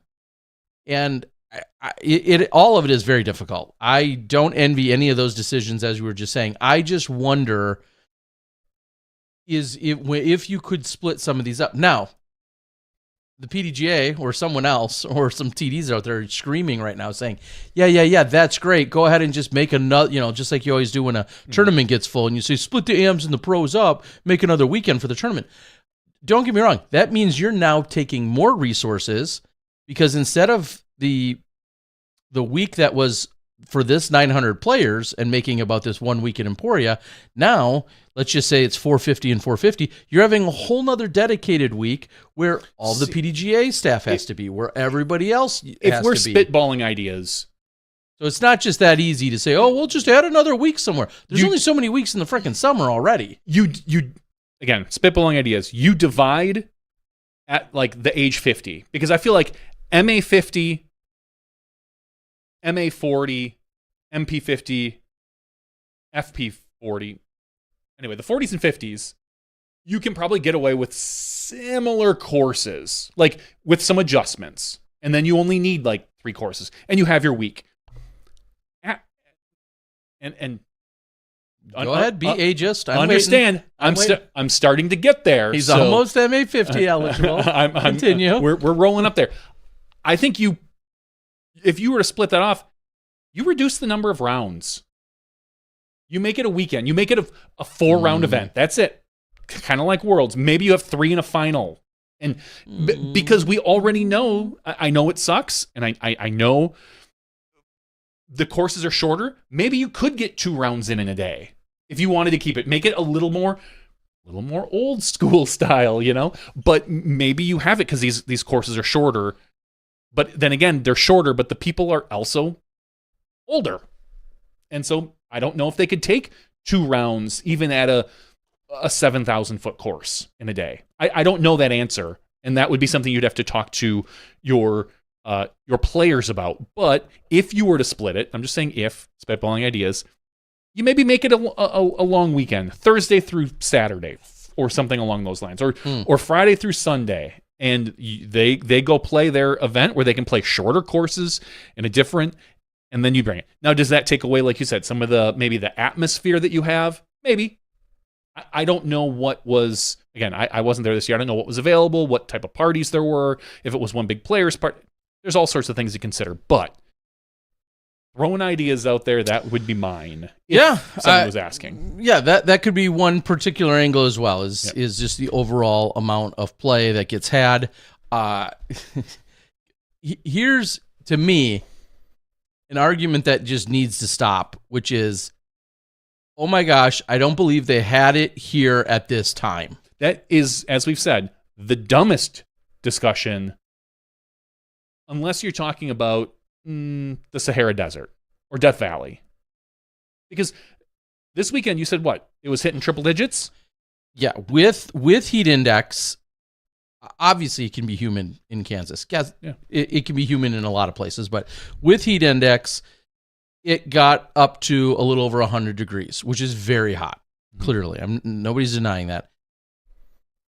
The average at this time of year in Emporia is right around 80-ish. Mid-80s, I looked. It's about mid-80s. Okay, mid-80s. 85. So it got hotter. Got way hotter. You know where it also got hotter last year, and it almost never gets to? Flagstaff. It got to over 100 degrees, like straight up 100 degrees. That's not that common in Flagstaff, But it did that during the World Championships last year. You know where also it doesn't get to like 110 or 115 with heat index that often? Minnesota. But guess what? It did that in 2001, and that absolutely sucked. No matter where we go and no matter what happens, when we then get some kind of extreme or inclement weather, that's always going to be a possibility.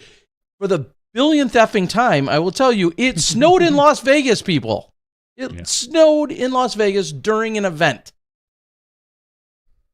Name the last time it snowed in Las Vegas. It's happened like 3 times in the last 10 years or whatever the F it's been, and it did it during an event once. Well, to me, weather concerns, I hate them. In general, weather could be anything. You know what? We could go to USDGC in October, and for some reason, it could be 40 degrees. It could be. Or we could have a hurricane that rolled through there. Oh, we did. Exactly. I understand. You're not going to... We're not planning to open the tour in Wisconsin in January 15th. Clearly, we're not doing that. But we're scheduling these events in the most time-sensitive yet logical possible route that we can. And sometimes we're going to get crappy, inclement weather. And I hate it just as much. Trust me.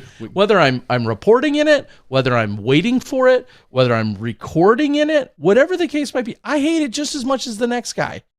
But you know what? We've been at Maple Hill when it's freaking poured on us. We've been everywhere where there's been some inclement weather at some time, a lot of times being even abnormal. I don't know what else we can say or do about it. I remember an early Pro Tour event in Texas where the literally the what is it, the big, not the trellis, the big truss. The big truss got blown literally away. got blown away.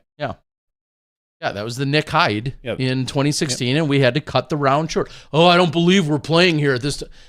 I heard we literally heard that. Yeah. There were literally people complaining about the fact that we were playing in Texas at that time of year. I don't get it. I don't get the people's complaints about that. It's a bad argument to have. But what I will say, complete different note. Okay. I'm going to get totally offshoot. Just thinking about the old Nick Hyde. Seth Fenley has started doing podcasts about the Pro Tour history. Yes. So I think Steve Dodge, it just made me think of the old history. And for those of you that are, if you're interested, go find out where they are. I think they're on Steve Dodge's podcast feed. So if you're interested in Pro Tour history, that might come up. Yeah, it's, again, inclement weather sucks. Yes, there are some obvious things, but I go back to even this year when everybody in Arizona, wanted to give the double middle finger because we saw the Pro Tour. It's not like I'm making these decisions, by the way, clearly. But we saw the Pro Tour not go to Tucson, which generally, yes, is often nice and whatever. And it instead had the All-Star Weekend and the the chess.com all open in Florida. And then Florida had some pretty crazy weather. And everyone's like, see, told you so.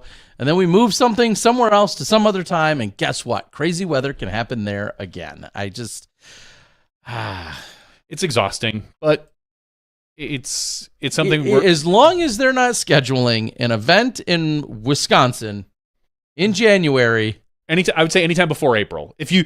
I would be front of the line saying that it's a bad decision if you scheduled Wisconsin pre-April. There are times that you just shouldn't. I have not seen an event that I looked at where I said, you know what, you just shouldn't be there. Yeah, I always think back to Minnesota 2001 Worlds, which was probably the single hottest Worlds I've ever played in my life. In the 20 Worlds that I played in, even though I do think there is a thing where it's like the weather gods are like, oh, Worlds is happening this week. Let's get near record highs. Let's get near record highs. But anyway, 2001 Worlds with humidity, the heat index and the humidity, It was just literally record-breaking or off the charts. That's when actually a couple NFL players had passed away due to heat, and just one, I believe. But who planned? Corey Stringer, who had planned for that? Like, nobody's thinking that that's going to happen. And then at a certain point, you're going to have to say, okay, well, we're not going to be in this entire section of the country for this 2 or 3 or 4 month window, just in case something happens. I mean, there was some skepticism to some degree of moving and I even said it to the TD, to Nate Heinold, of moving Champions Cup, not knowing what Central Illinois would produce in the middle of April. And every course handles things a little bit differently. And then there's weather that may hit or miss. Like, you can't plan for everything perfectly, I guess, is my entire point. That's all. Why don't we play in a bubble? Oh, yeah, let's do that. Big old dome. I'll make it super easy. All right. Let's talk real quick. We'll move on. We did have a DGPT event this weekend. We had the Turku Open, powered by Prodigy, an full-fledged DGPT event. Nicholas Antila wins that at a 25 under par. If you haven't watched, and I didn't really watch, to be honest, I caught glimpses here and there. Nicholas had a hell of a comeback. That third round, he shot a 50. Maury Vielman he really petered out at the end, which, again, if I were to make a pick, it probably would have been Nicholas or Maury. But Nicholas was hitting putts from everywhere. It might be one of the best putting performances you'll ever see. The kid was just unconscious. It didn't matter. Hit the back, I think he birdied 10 out of the last 11 holes, or was it 11 out of 12 or something ridiculous? Either way, it was ridiculous. Go check it out. Nicholas wins over second place, James Proctor. Third place, Mari Vielman. Fourth place, Hjalte Jensen. And then we go down to FPO, and Silva Saarinen wins this one over Evelina Salonen and Henna Blomroos. So Silva, a slight upset, I would say, as she's 20 points under Evelina. But Silva's putting was just on point. Shocker. Yeah, no surprise. She hit like whole bunch from C2? Like 5. Okay, shocker. 5 or 6 of them from right. C2. Just ultimately, that's where it was won and lost, was really inside circle 2, because Evelina's putting she didn't hit any from circle 2. Hit I think she was 60-65% from C1, but ultimately Silva just misconsistent. Her rounds were rated 1,004, 1,008, and then she dipped down in the last round and shot a 950. But it was enough to basically maintain. So congratulations to Silva. Congratulations to Niklas. That's your Turku Open. Sweet. Yeah. I think one of the big takeaways there is just how many U.S. players do we have there? And you see James Proctor obviously finishing in second, and then you scroll down, and it's pretty light in terms of who we saw there, representing the U.S. We're going to start to see, and I see Eric Oakley there as Clay well. Edwards, yeah. We're going to start to see more of them come over for the Swedish Open, I believe, the Sweden Open. I'm not exactly sure what the name is. A lot of people are going to be playing the Preserve this week and then flying over. So, but I believe it goes Preserve, Des Moines, and then the Swedish Open. I think that's the order of the events, but I think the Swedish Open is... No, I think... Is it the other way around? I feel like it's the other way. I think it goes Preserve, then Swedish Open, then Des Moines. Is it? Okay. After Des Moines is Krokel. And you're right. And then we go from there. And then after Krokel actually is the European Open, which is the major. And then it goes to the European Disc Golf Festival over in Estonia. So, yeah, I agree. You're going to see some players then start packing up and heading over there and hopefully playing in more of those events. Interesting to see just so few when it's all said and done, though, of the U.S. representation. Part of that, maybe or maybe not played into it. A couple things that went on this weekend, which for many here in the U.S. felt like a weekend off for a lot of our competitors. we saw a couple of Disc Golf Pro Tour employees, one of which you hear from quite often in Brian Earhart. He got married this weekend. Congratulations, to Mr. Earhart. Lindsay. So congratulations to them. There was a number of players, obviously, that were there, a number of DGPT staff and such that were there as part of the nuptials. So congratulations to them as they tied the knot, as we like to say. Do we still say that? It might be. We'll do indefinitely hooked up. We're doing Sunday newspaper now. And maybe you can speak a little bit more to this. Disc golf in general lost I don't want to call him quite a legend, but he was close in Larry Leonard. Yeah, I mean, obviously he is very much a legend to many that were that much closer to him and know him in that North Carolina area. And in fact, I hate to report on it, but there's a number of people that have passed away. I feel like that have at least crossed my feed. I've seen a few of them. Larry Leonard being one of them just recently. David Hemmeline, who's as you see the outpouring of support and love for David that's been out there as well. Great spirit. In the last few days, and then a little closer to us, Dave Jewell, who is an old school freestyler, world-class freestyler, I think world champion freestyler, and just this really kind, sweet spirit. All of these people, so well respected and known, especially within their communities. I know. I feel a little... It's felt a little odd these last couple of days because you see one person, and Dave Jewell in this case was the first gentleman that I had seen as of recently, and then a couple more of these fine humans that are no longer with us, and it feels like there's been this increase, unfortunately, in of people that have passed in these last few days that we all know. So, well, much like love to all of their the Masters friends and field family. is getting bigger. Our sport is aging. Yeah. And that's just how kind of unfortunately what we're going to start seeing over the next 10 or 15 years. We're going to start seeing some of our forefathers in the sport and our legends start to pass away. So if you have one in your area,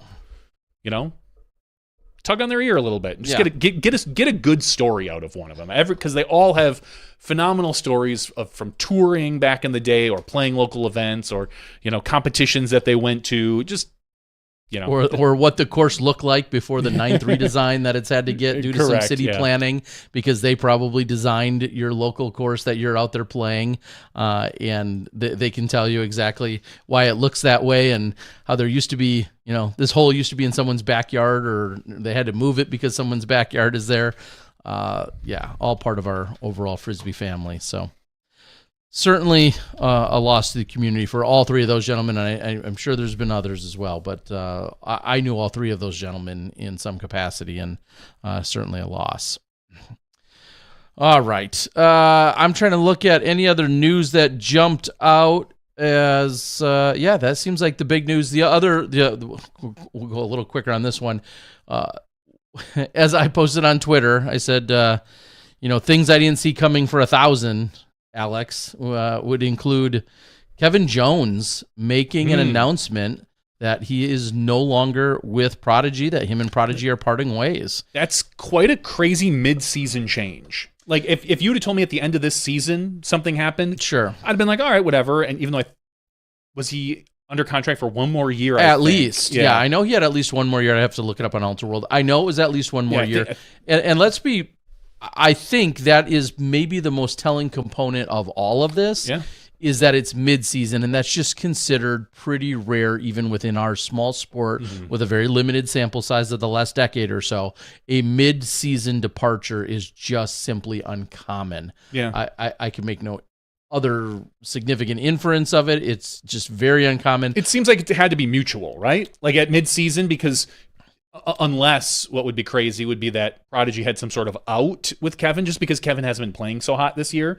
He's down. He's just got engaged. He's got a lot of other stuff going on in general. But to be a mid-season part, to me, feels like it makes me feel like it had to be somewhat mutual. Like, hey, you're not giving us what we want. Hey, I'm not giving you what you want. Like, kind of a two-way street. Like, let's just...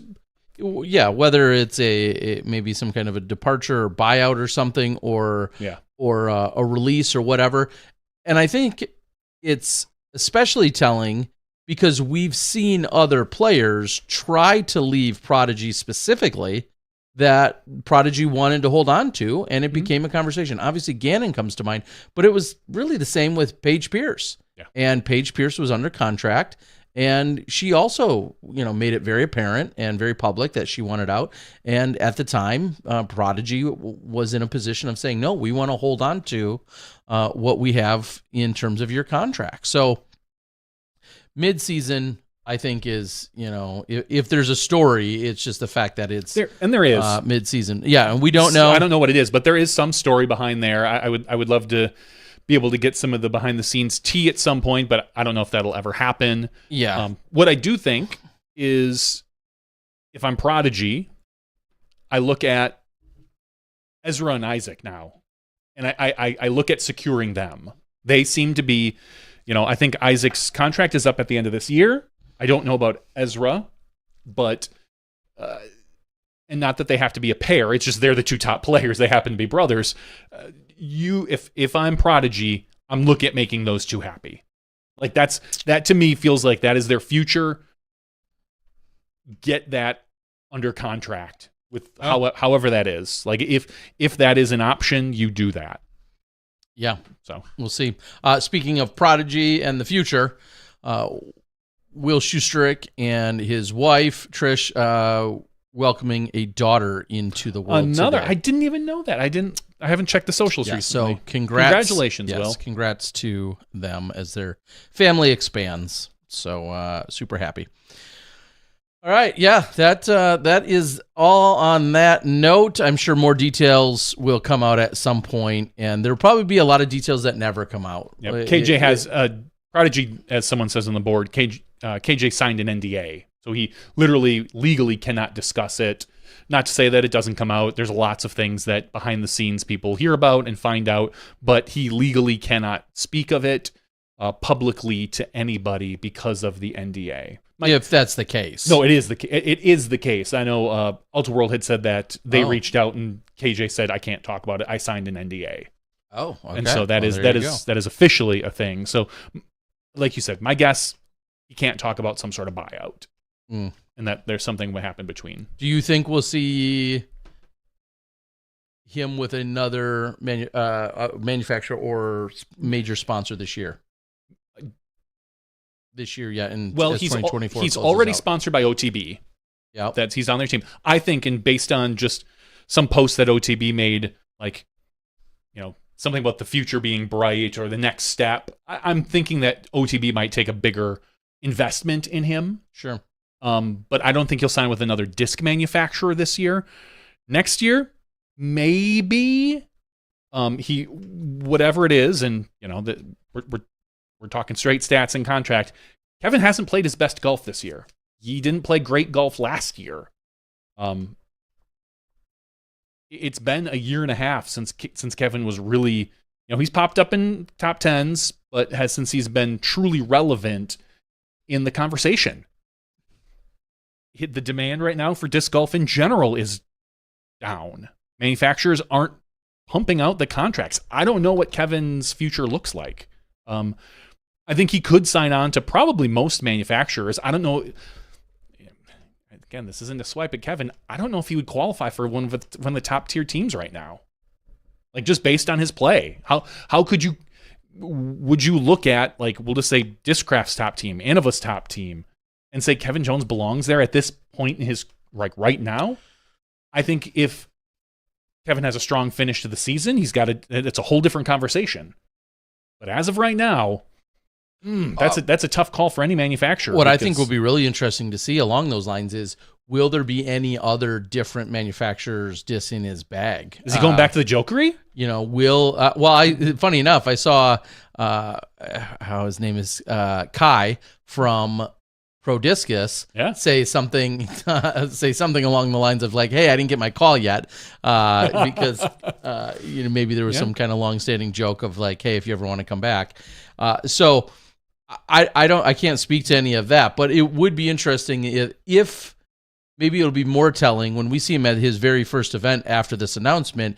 does he have any other discs besides? There's no way I'm guessing. I'm just guessing that he's not taking out the 18 or 22 discs in his bag and will have an entirely new bag. He's definitely going to have unless a few it was of a his favorites. really bitter split. If it was like but it doesn't feel like that's it. Prodigy made a nice comment. KJ made a nice comment. It doesn't feel like it's a real bitter split. And again, we're not seeing behind the scenes. Like, that's how you could tell.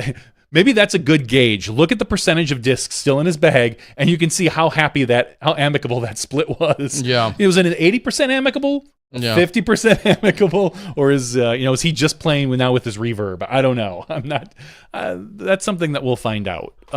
But I think that in general, he's gonna put other discs in his bag, whether those are Innova, Discraft, Infinite, whatever that is. I don't know if he would throw Infinite if he's OTB sponsored, but who knows? Either way, we're gonna see. We'll see. Best of luck to Kevin. Yeah, Best of luck to Prodigy, want nothing but the we'll best. see where it all goes from there. Yeah, DGA would be a fun stop for him. They've got DGA has certainly been beefing up. They have in terms of their team the last 2 years. They've got some young guns coming out. So I guess we'll wait and see. The Preserve coming up this weekend. I will be in the booth along with Nate and Val. I don't believe we'll have Nate Sexton on the MPO side. Obviously, a lot of weekends when I'm out there, Nate Sexton also then comes into town and joins in the booth for that Nate sandwich that I get. And I think Sexton is playing a doubles event. Technically a Terry sandwich, wouldn't it be?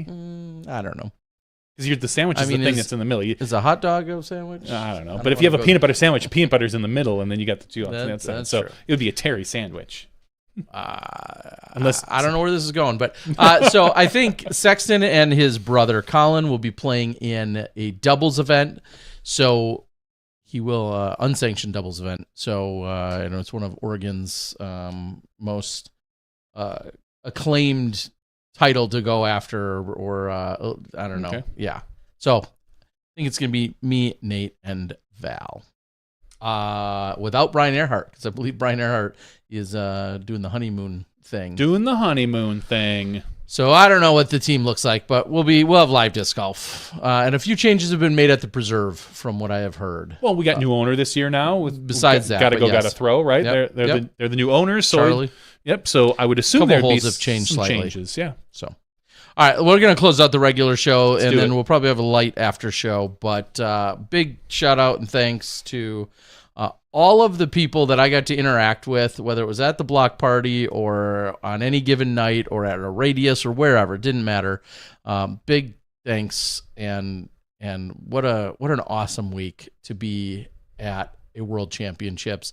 We've already said it, but like PDGA, Dynamic Disc, all of spotters, all the volunteers, all the players that came out and braved those various courses and conditions, Champions Landing, just everyone. And then all the people that were doing so much work behind the scenes. You have the entire PDGA staff and the Dynamic staff. You have the media staff, just a ton of people in order to pull off an event. And I know they're going to take some things from that to be able to grow in and learn from there. It continues to be one of my favorite weeks of the year to be at. Well, hopefully next year I'll get to attend. If it's in Minnesota, nice and close. Yeah, it seems like a no-brainer. So big thanks to Joe Rovere. You're now 3-time world champion. Congrats to all the other champions and competitors throughout the week. Love having Joe and looking forward to the next time we chat with him. For now, though, that's podcast 511. We're going to stand down, take a very, very short break, and when we come back, we'll have the after show. Things could get squirrely. Who knows what will happen, but we'll see you then when you step inside the Smashbox. Thank you to our $2 and above patrons. Your name is listed below in the credits. If you are interested in being listed as a producer in the SmashBoxxTV credits and supporting this and other fine podcasts, please visit patreon.com/SmashBoxxTV.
Hello, everyone, and welcome to SmashBoxxTV Podcast 511's After After Show. Show.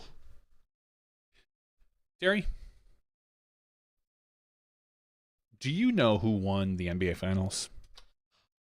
Funny enough, I actually do, Okay. only because it passed one of my feeds today, and so You're not a basketball person. That's why I'm not. But I reflect. I'm not either. I do reflect, and I think how so many people, it was this incredible moment. It was, I don't know if life-changing is a little bit of hyperbole, but this life-changing, incredible moment for fans and for the city and for everything else, for everybody to take in last night. And I feel a little silly that I was pretty removed from it in really every capacity. In fact, I'm going to go as far as saying I don't think I can even remember who they played. Dallas Mavericks. Yeah, I would have 10 guesses. I wouldn't have got that. So that shows you, yes, the level of commitment I have, unfortunately, to the NBA. I don't know if unfortunate is the right word, but that's the level of commitment. Congratulations to all the teams, the refs. Oh, the refs in this series, though. Let me talk to you about the refs, because I'm sure I could find something to bitch about, because I feel like every playoffs and championship games and runs have to include some complaining about the refs. Somewhere, somebody's complaining about the refs. I guarantee it. Somebody's team got screwed. I'll tell you that. Yeah, no. But in all seriousness, congratulations to all the fans and to the city and everyone else. I thought Larry Bird had it on lockdown. No, him and Kevin McHale. Yeah, there's no way. Robert Parrish. Yeah, those were my guys. But that was about the last time I knew anything about basketball. Is late 80s, early 90s. So again, when I collected the cards, that's when they mattered. So congratulations. Similarly, I was in the airport, and damn near every guy I passed had their phone out and was watching golf on Sunday. Sure, I heard it was. I had no idea. I had no idea what turned out to be the insane drama of the completion. That one I knew a little bit more about, but which is funny because I knew almost a little. I heard a little bit this morning that like Rory missed a pretty easy putt, 3 feet 9 inches. Ouch! And to what would have won it on the 18th. Yeah, and then but the real drama and hubbub, if you would, because that sounds like a term you use here. It's kids in use 2024. The hubbub was the fact that he was in the clubhouse. He was watching, Bryson? Watching him, and as soon as he made the putt on the 18th, Rory was watching the screen, the TV, whatever, turned, pretty much went straight to his car and left. Okay. That, per golf standards, is frowned upon and was not the appropriate. Because was he gentlemanly congratulate the winner? Yeah, congratulate and or stick around. Who all has to stick around? Just second place, third place, fourth place? I think just second. And I don't know what the protocol is. I'll be 100% ignorant to it. I don't know what the standard protocol is now. If that's because I mean, Rory, hasn't won a major in 10 years, I think is what I said. They saw. Probably. So it's not clearly like he was the previous winner of the event. I don't know if it's because he was the leader, and then the leader, once he loses the lead, is the guy that should have, because like you just said, should fourth place be standing there? And he was the leader, and he dropped down to 12th place as he expected to hang around? I don't know any of that. So, but I did see just from standard operating procedure kind of, there was a mixed reaction as to, some people said, yeah, of course, it's fine that he left. It was a heartbreaking, he missed 2 putts in the last 3 holes. It was absolutely heartbreaking. It's understandable for him to go be by himself. And then there's others that say, no, that is absolutely terrible, poor sportsmanship for what the golf standards are. I don't know enough about golf to really have a harder opinion than what I just shared. Yeah. I really don't know. So nonetheless, apparently it was quite riveting and exciting as well over on that end. What it seemed like based on some of the tweeting that I saw from people. I mean, if it ain't Scotty, I don't care. I'm just kidding. It's the only one of the few other golfers I could name. Is he still in jail? He should be. For dragging that guy like 300 yards by a foot. Exactly. I don't know, man. So, yeah, a little bit of heartbreak there's what it sounds like. And then obviously on the tail end of that, just like we had with some of these crazy finishes a couple weeks ago on the tours, AmNats along with Beaver State. Yeah, it's heartbreak for certain people, for the player and their fans. And it's nothing but celebration and jubilation on the other side for the other person that persevered and or took advantage of an opportunity and a door being opened. That's how it goes, I guess. So, nonetheless. Yeah, Joe Rovere left that door open for like a round. Yeah, that's true. And then he slammed it shut, locked the door, threw away the key, put the couch in front of the door. That dude just dominated. Yes. Why is Beaver State Fling not a major? It's the best tournament. It's an incredible tournament, so I'm not about to, pick apart that it's not incredible, but I think there's a lot of challenges. Infrastructure and parking come to mind as a very difficult. I love that place just as much as everyone else, and then some. It is, man, that drive down is really cool from the upper level down to where the course is just arguably one of the best drives in disc golf in terms of getting to a course. It really is. Only to be topped by being on a scooter and rolling up to Samui disc golf, because that's a different level. Close. But yeah, I mean, clearly cellular signal continues to be a major. Pardon the pun. A major. No, I don't know major. I don't want to say that. I didn't watch this. It is. But it's definitely an issue. It's still an issue. They coordinate the course to a really, really good. We'll call it Beaver State Fling Gold, which is one course, because it helps. Most Pro Tour, they don't want to play two courses these days, and unless it's a Pro Tour Plus or event or whatever. But they also kind of weave around some of the bad sell spots. That's part of what they're doing there. It's not the sole reason, but I can't say it's not a reason. Well, let me back up and let's just say this: could it be a major? The short answer is yes. There could be a major. I mean, we had the World Championships played there when it was two different courses. It could be involved in a major. It couldn't be a major by itself. That one course. Why not? I just don't think it could. I don't think the course is. It's a great looking course. I don't think it's the quality is of a major quality. Just the one course by itself. I don't know. Anyway, I don't know. Yeah, what would have to be considered and fixed in order for I think of a few in order for it to be a major. I just think of a few of the infrastructure challenges that are out there. Parking being like arguably one of the biggest challenges to that park, and coming up with a different solution. Even if parking was somehow perfectly fixed, there would have to be a different solution to entering the park. I mean, you'd have to enter it in the same place because there's only one place. But I'm saying what you can't have two-dimensionally, Terry. What you can't have is 600 cars all in line trying to pay the $5 daily pass fee. That's what I guess I'm trying to say. That would have to get adjusted. But yeah, it's an incredible facility and place, and majestic and beautiful and all those things.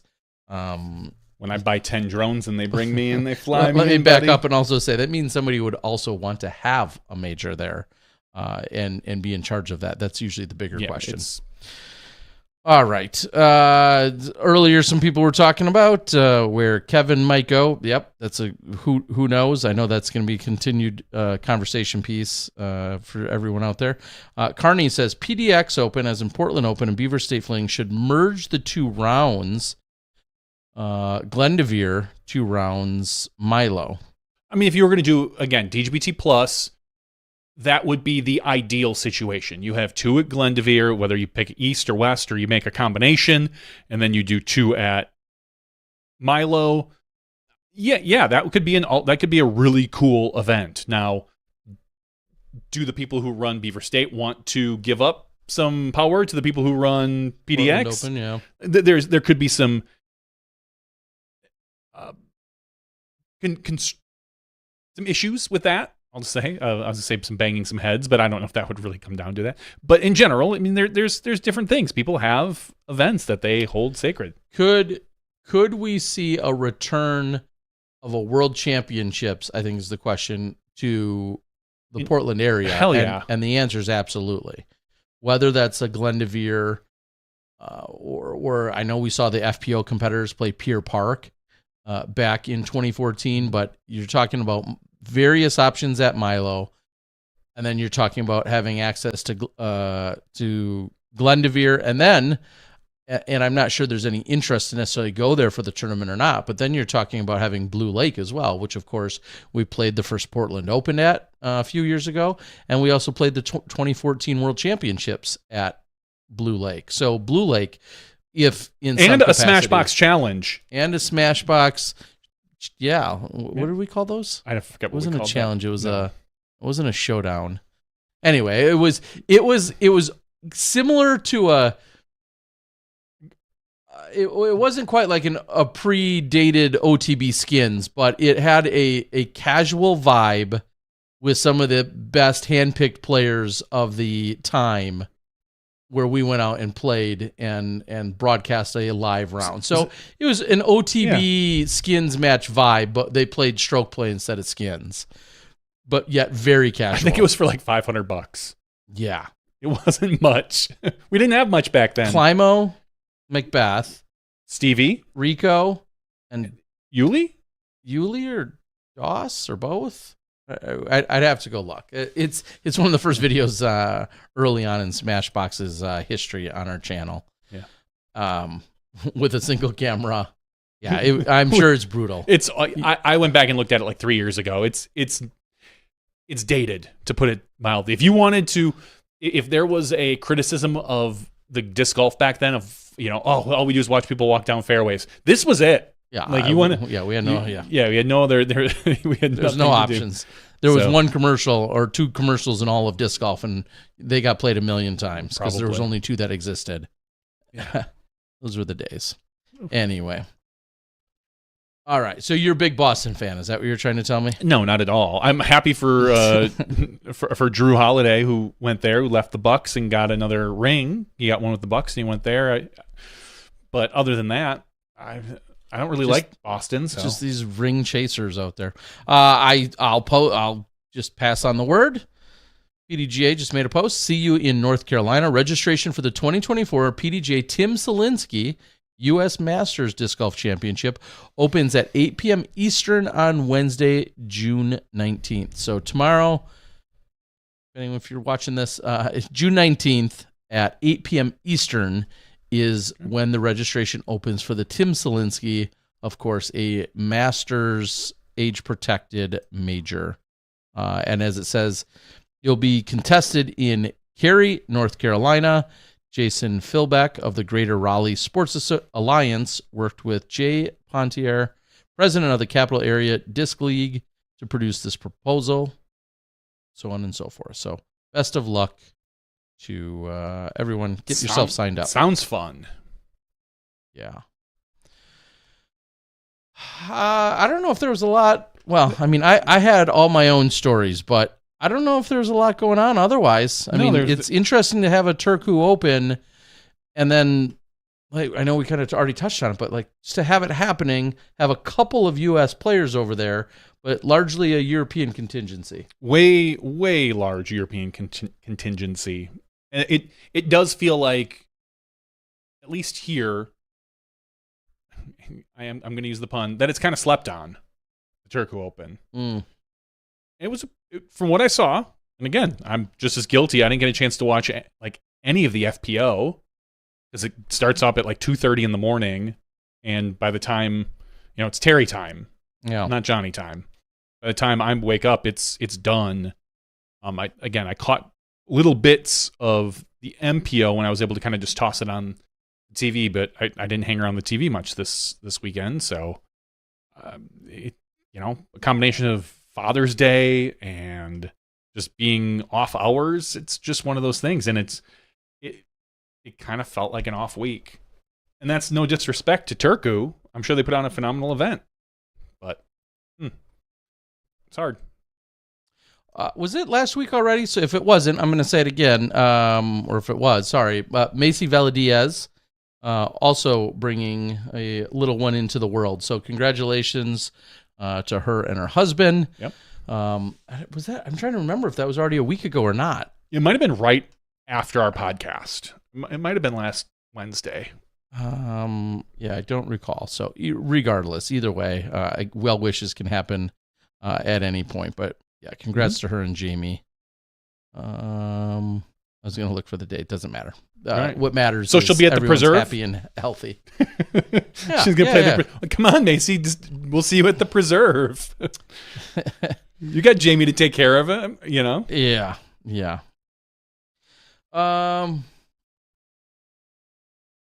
I don't know that I have anything else, Johnny. I was trying to think. Cow. I was trying to think if there was much like news that went on. Not really. There's a big heat bubble on the East Coast that kind of stretches out to us here. We're gonna get, but that's ending, right? In the next day or so. Yeah, I feel like by Thursday here, Yeah. it's supposed to be like reasonable decent again. And I'll say, Monday was the worst. It felt like, or no, I'm sorry, Sunday was the worst. It felt like yesterday wasn't as bad. It's already feeling better. The fact that I was in Emporia and dealing with that heat and humidity, and then just to come back home to have it like still be kind of follow in you this area. Yeah, it overall was not that exciting, but hopefully it's going to break for us in the next couple days.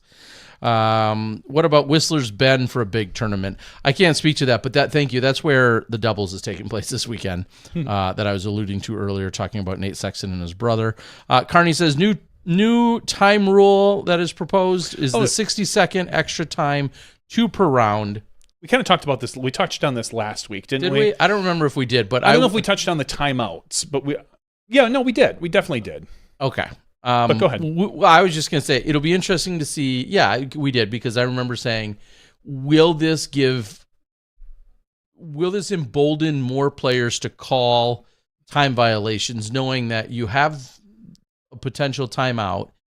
And so when somebody's egregiously exceeding 30 seconds or is doing it frequently in any kind of frequency, will you be like, hey, I'm going to start calling it now, because they should have used the rule that's now and offered. You can't use it retroactively, which is funny. Like if you go over your 30 seconds, you can't be like, oh no, this is my 60-second one. You can't do that. You need to call it ahead of time. Again, those are proposed rules from what my understanding. Yeah, not yet final. In place, so give your feedback on those. Tim Court says 97 here in Ohio on Saturday, playing around with Ryan Pilcher that day. Yeah, let's just face it, it's steamy. God bless all those people that I did give a hard time in one of the videos, and he doesn't care. A gentleman who was contending for the MA40 win, who I just met during last week. He was right there battling lead card. Matt Schlebach, who many of you know as Gannon's caddy, was out there. He was very much a contender throughout the week as well. But anyway, Monty, I watched him play the final hole or two on like Wednesday or Thursday, whatever it was. And it's as hot out as we've been talking about. And he's a skinny feller, like a third of my size. He's a very skinny gentleman from Texas, sporting jeans. Oh, God. Rough. God bless him. He said, I think he's known for playing in jeans. Kind of like we have, Scotty Too Hottie and play what you're comfortable in. Aaron, and I am not personally in any way making any judgment on him. It's more of an astonished reaction of like, wow, you can pull that off, and that's where his comfort zone is. He was right there as a contender all week. Again, I'm not passing any judgment on it. It's more of an impressive, holy cow reaction. And when I saw him, because I made a comment about it in my video, like, yeah, there he is, holy cow, he's wearing jeans. And I saw him the next day. He's like, yeah, that's just me. Everybody knows that's what I show up and play in. He's the jean guy, huh? All right, like Mean Gene again. It's clearly more practical for someone of his size to be able to pull that off versus someone of my size trying to wear jeans in 100-degree weather. You should wear a pair of jeggings. Like, just squeeze into those bad boys. Probably not. I wonder if I could get a courtesy warning. I think I could give you one. All right. Patreon.com/SmashBoxxTV. If you would like to support this silly podcast for as little as $1 a week, as much as you want, we're not going to stop you from giving us money. If you want to give us a whole bunch of money every week, we will take that. Or you could just give us $1 a month. Either way, if you do that, you'll be eligible for our giveaway, which we're going to be doing 2 tonight, because we skipped last week. So I pulled in the names from this week and last week. So I'm right there. So which were the same names, so I didn't do it twice. So it was the same guys. Anyway, we have 133 people eligible for our giveaway tonight. Terry, we're going to do 2 of these. So what do you want? Oh, this is so easy. Tonight, we pick the 3rd one to recognize Joe Rovere as a 3-time world champ. And then you just click the next one for the 4th, which is, of course, to recognize Owen Scoggins as the 4-time FPO world champion. Fantastic. Let's do that. Sorry. FP40. Our first number is 127. Our second number is 103. Our third number representing Joe Rovere is 116. And then it's going to hit the generate again. So we got 116. That's your job, Terry. Remember 116? 116. Our fourth number is 28. 28. So I sorted them by email address. So I'll tell you the 28 one first. Okay. That is Dan Horwat. Dan Horwat. So congratulations, Dan. It's a name I don't recall. Yeah, so, it's been a minute, I think, since we've seen Dan. Yeah. So take one down. Congratulations. And then 116 was the number, huh, Terry? Yeah, sure. Cy Spencer. Cy has a record of at least 1 win per year. Good for him. Only because I reckon, and to be fair, if you did a sort, holy cow, as I look over, Cy also, conveniently, and nothing more than a coincidence, one of our longest running, biggest supporters. Yeah. He's been a Patreon supporter since 2017, January of 2017. That's not long after we started this. So thank you so much, Cy. And maybe that's why I've just seen the name so many times throughout all the years, at least once per year. So thank you very much to both of our winners. Yes. You're all winners in my heart if you give us money. That's true. Our favorite kind of winners. Yeah. See Hayden Henry out there on the board, hey, I Hayden. believe. Hayden, a PDGA media rep out there, also braving the conditions this weekend. Shout out to him. Did you wear a hat, Terry? I did not. Oh, you're so dumb. Now, to be fair, I didn't spend an excessive amount of time outside. Of course, I was out there and I got some footage and coverage and made a few montages, did a few kind of different style almost every day of a little bit of this and that. But yeah, I did not spend nearly as much time out there as, say, the Ace Run guys did, or the guys over at Gatekeeper, or Hayden, for instance. I hope everyone wore a big floppy hat that was out in the sun, as they should. Well, Hayden was getting eaten. Hayden, did you go to the hospital yet? Did you get that thing on your face or your neck fixed? I hope you Terry, that's his face. Don't be mean. In all seriousness, I hope you got that checked out. I think he had a bite behind his ear. Ouch. Or something of that nature. He wanted me to bite him behind his. I don't know. It got weird. Nibble on his ear a little bit. That's kind of awkward. Weird. So hopefully things get weird at Masters Worlds. Maybe got that checked out when it was all said and done. So, he did not. All right. Well, give it a couple weeks. We'll see what happens. His ear fell off. That's too bad. That's too bad. Now you know how I feel. Deaf in one ear. That's hard to wear sunglasses. Yeah, exactly. So, my face is still there, unfortunately. Yeah. I don't know. We'll leave it open for just a few more minutes in case anybody has a topic or anything else you want to discuss. I do have other exciting news that I completely forgot about until just now. Share it. There was a Q Series event, and I don't want to spoil it because maybe by this time next week it'll be out, but there was a Q Series event in Utah, the Beehive Classic. Oh, yeah. It went off. Big shout out to John and Spicy Boy, who are both over there on behalf of my channel. Thanks to Sean, the TD. Thanks to all of the players. Infinite Disc was a presenting sponsor. We'll talk about it maybe a little bit more next week, but Also, it's not on the forefront because I'm in the middle of putting graphics on it and want to get that released for you guys. So coverage for that will be coming. But a DGPT Q Series event, the Beehive Classic, presented by Infinite Disc, did also happen this week, and so we'll give it a little more coverage and exposure next week. Well, you can do it now because you've got your hard drive that you left at my house. Yeah, that's the problem. And Tim says, any more coverage of Masters? Yes, there will be. I actually have the doubles round, and I kind of talked about it during the regular show. I have the lead card of MP40 doubles, and this is not a BS, sales pitch. It's actually pretty awesome action. And I very much want you to watch it. It's very exciting. It's a nail biter and then some. So I'll not really. I'll leave it at that. You told us who won. Well, if they weren't paying attention, which they weren't a few hours ago, yeah. Bob Goike says, coming in out of Wisconsin, do you plan on interviewing the 7 candidates for the board? No, not here. I know last year I said I might do that kind of as a personal project on maybe my channel or something. I have not gotten that far. I should look at some timelines. We'll always share. I think there was some, it might have been written interviews out there on the PDGA, kind of like, here are your 7 contenders. Yeah, so I can't promise that I'm going to necessarily do that. It wouldn't be a bad idea. It's just going to be a matter of checking schedules. And then if voting, I'm guessing we probably have until the end of July maybe to vote.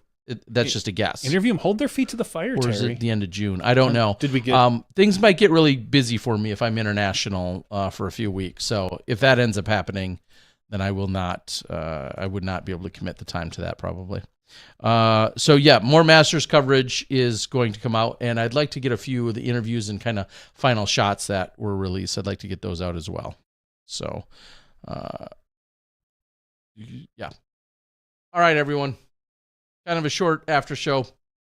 The last thing we want to do is drag anything out here with how prompt and precise we always are. On schedule, yeah.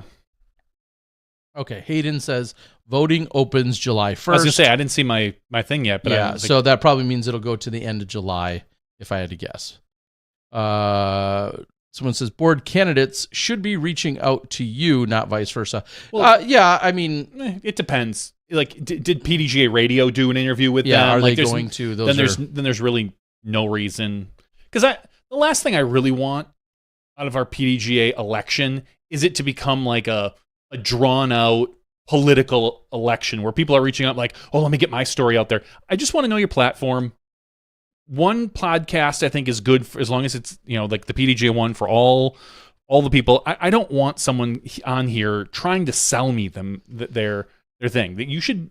There's an element of campaigning there. I know, and that makes sense. And you don't want it. I personally don't want it. I want to look at, give me one good interview, because I don't know. Give me one good interview with the same persons that we can kind of get the general same questions. I think that's one of the challenges, but it's good and bad, is you give everyone the exact same question. I feel like then listening to the 7 candidates gets even slower and more monotonous, honestly, to listen to, because I've committed that time the last couple of elections now, where I have sat and listened to every single candidate, and then they essentially get the exact same question. I like it from a consistency, because then someone can't say, hey, I got asked this question, but not that one. So I understand, and I can appreciate why they do it. I have no problem with that. In fact, I think that's how I had to do it a few years ago when I offered to help the PDGA do the set of interviews. But at the same time, it felt slow. So it's tough. It should be that or a steel cage match. 7-man Survivor style, steel cage match. The only way you win is you get out of the, you have to crawl over the steel cage. That's fair. And if you can't do that. Now, should it happen, would you give any home turf advantage to Luke, for instance, who I know is in Australia? I mean, just thinking about like some kind of survival component to that, because you might get out of the cage, but there's alligators there, or there's scorpions there. No, something else that's going to kill you. Yeah. So like, or a classic WWE ladder match. Someone's got to get to the top of the ladder and get the belt. If you can't do that, no, that's how we should be deciding. That's possible. Those are the only 2 ways. Quick civil shout out to Rick for or cashing uncivil. at a World Series of Poker event. I did see. Did he cash? He said he took 619th out of like a few thousand. Yeah, so was that cash? Good for him. I saw him. I saw a few of the posts. I did not get a full story as to where he ultimately finished up, but I too appreciate his like updates with it, and it's exciting. I mean, it's something just like we see updates about people playing pickleball or doing anything else off the course. Yep. That was another one where I could really appreciate Rick kind of keeping everybody up to date. Also, I think there was it just this last weekend or in the last 2 weeks, we saw the Paul Macbeth Foundation doing some work in the grand opening of the course in New York City, which is absolutely incredible as well. And that probably deserves its own podcast for that storyline on another day too. So pretty cool. Oh, is this? Oh, that's an old one. This from is 2017. old. Yeah. I just did a search to see if I could find, Wow, look, you should show that pic on our. Oh on the my show. gosh! All right, we'll pull up the picture.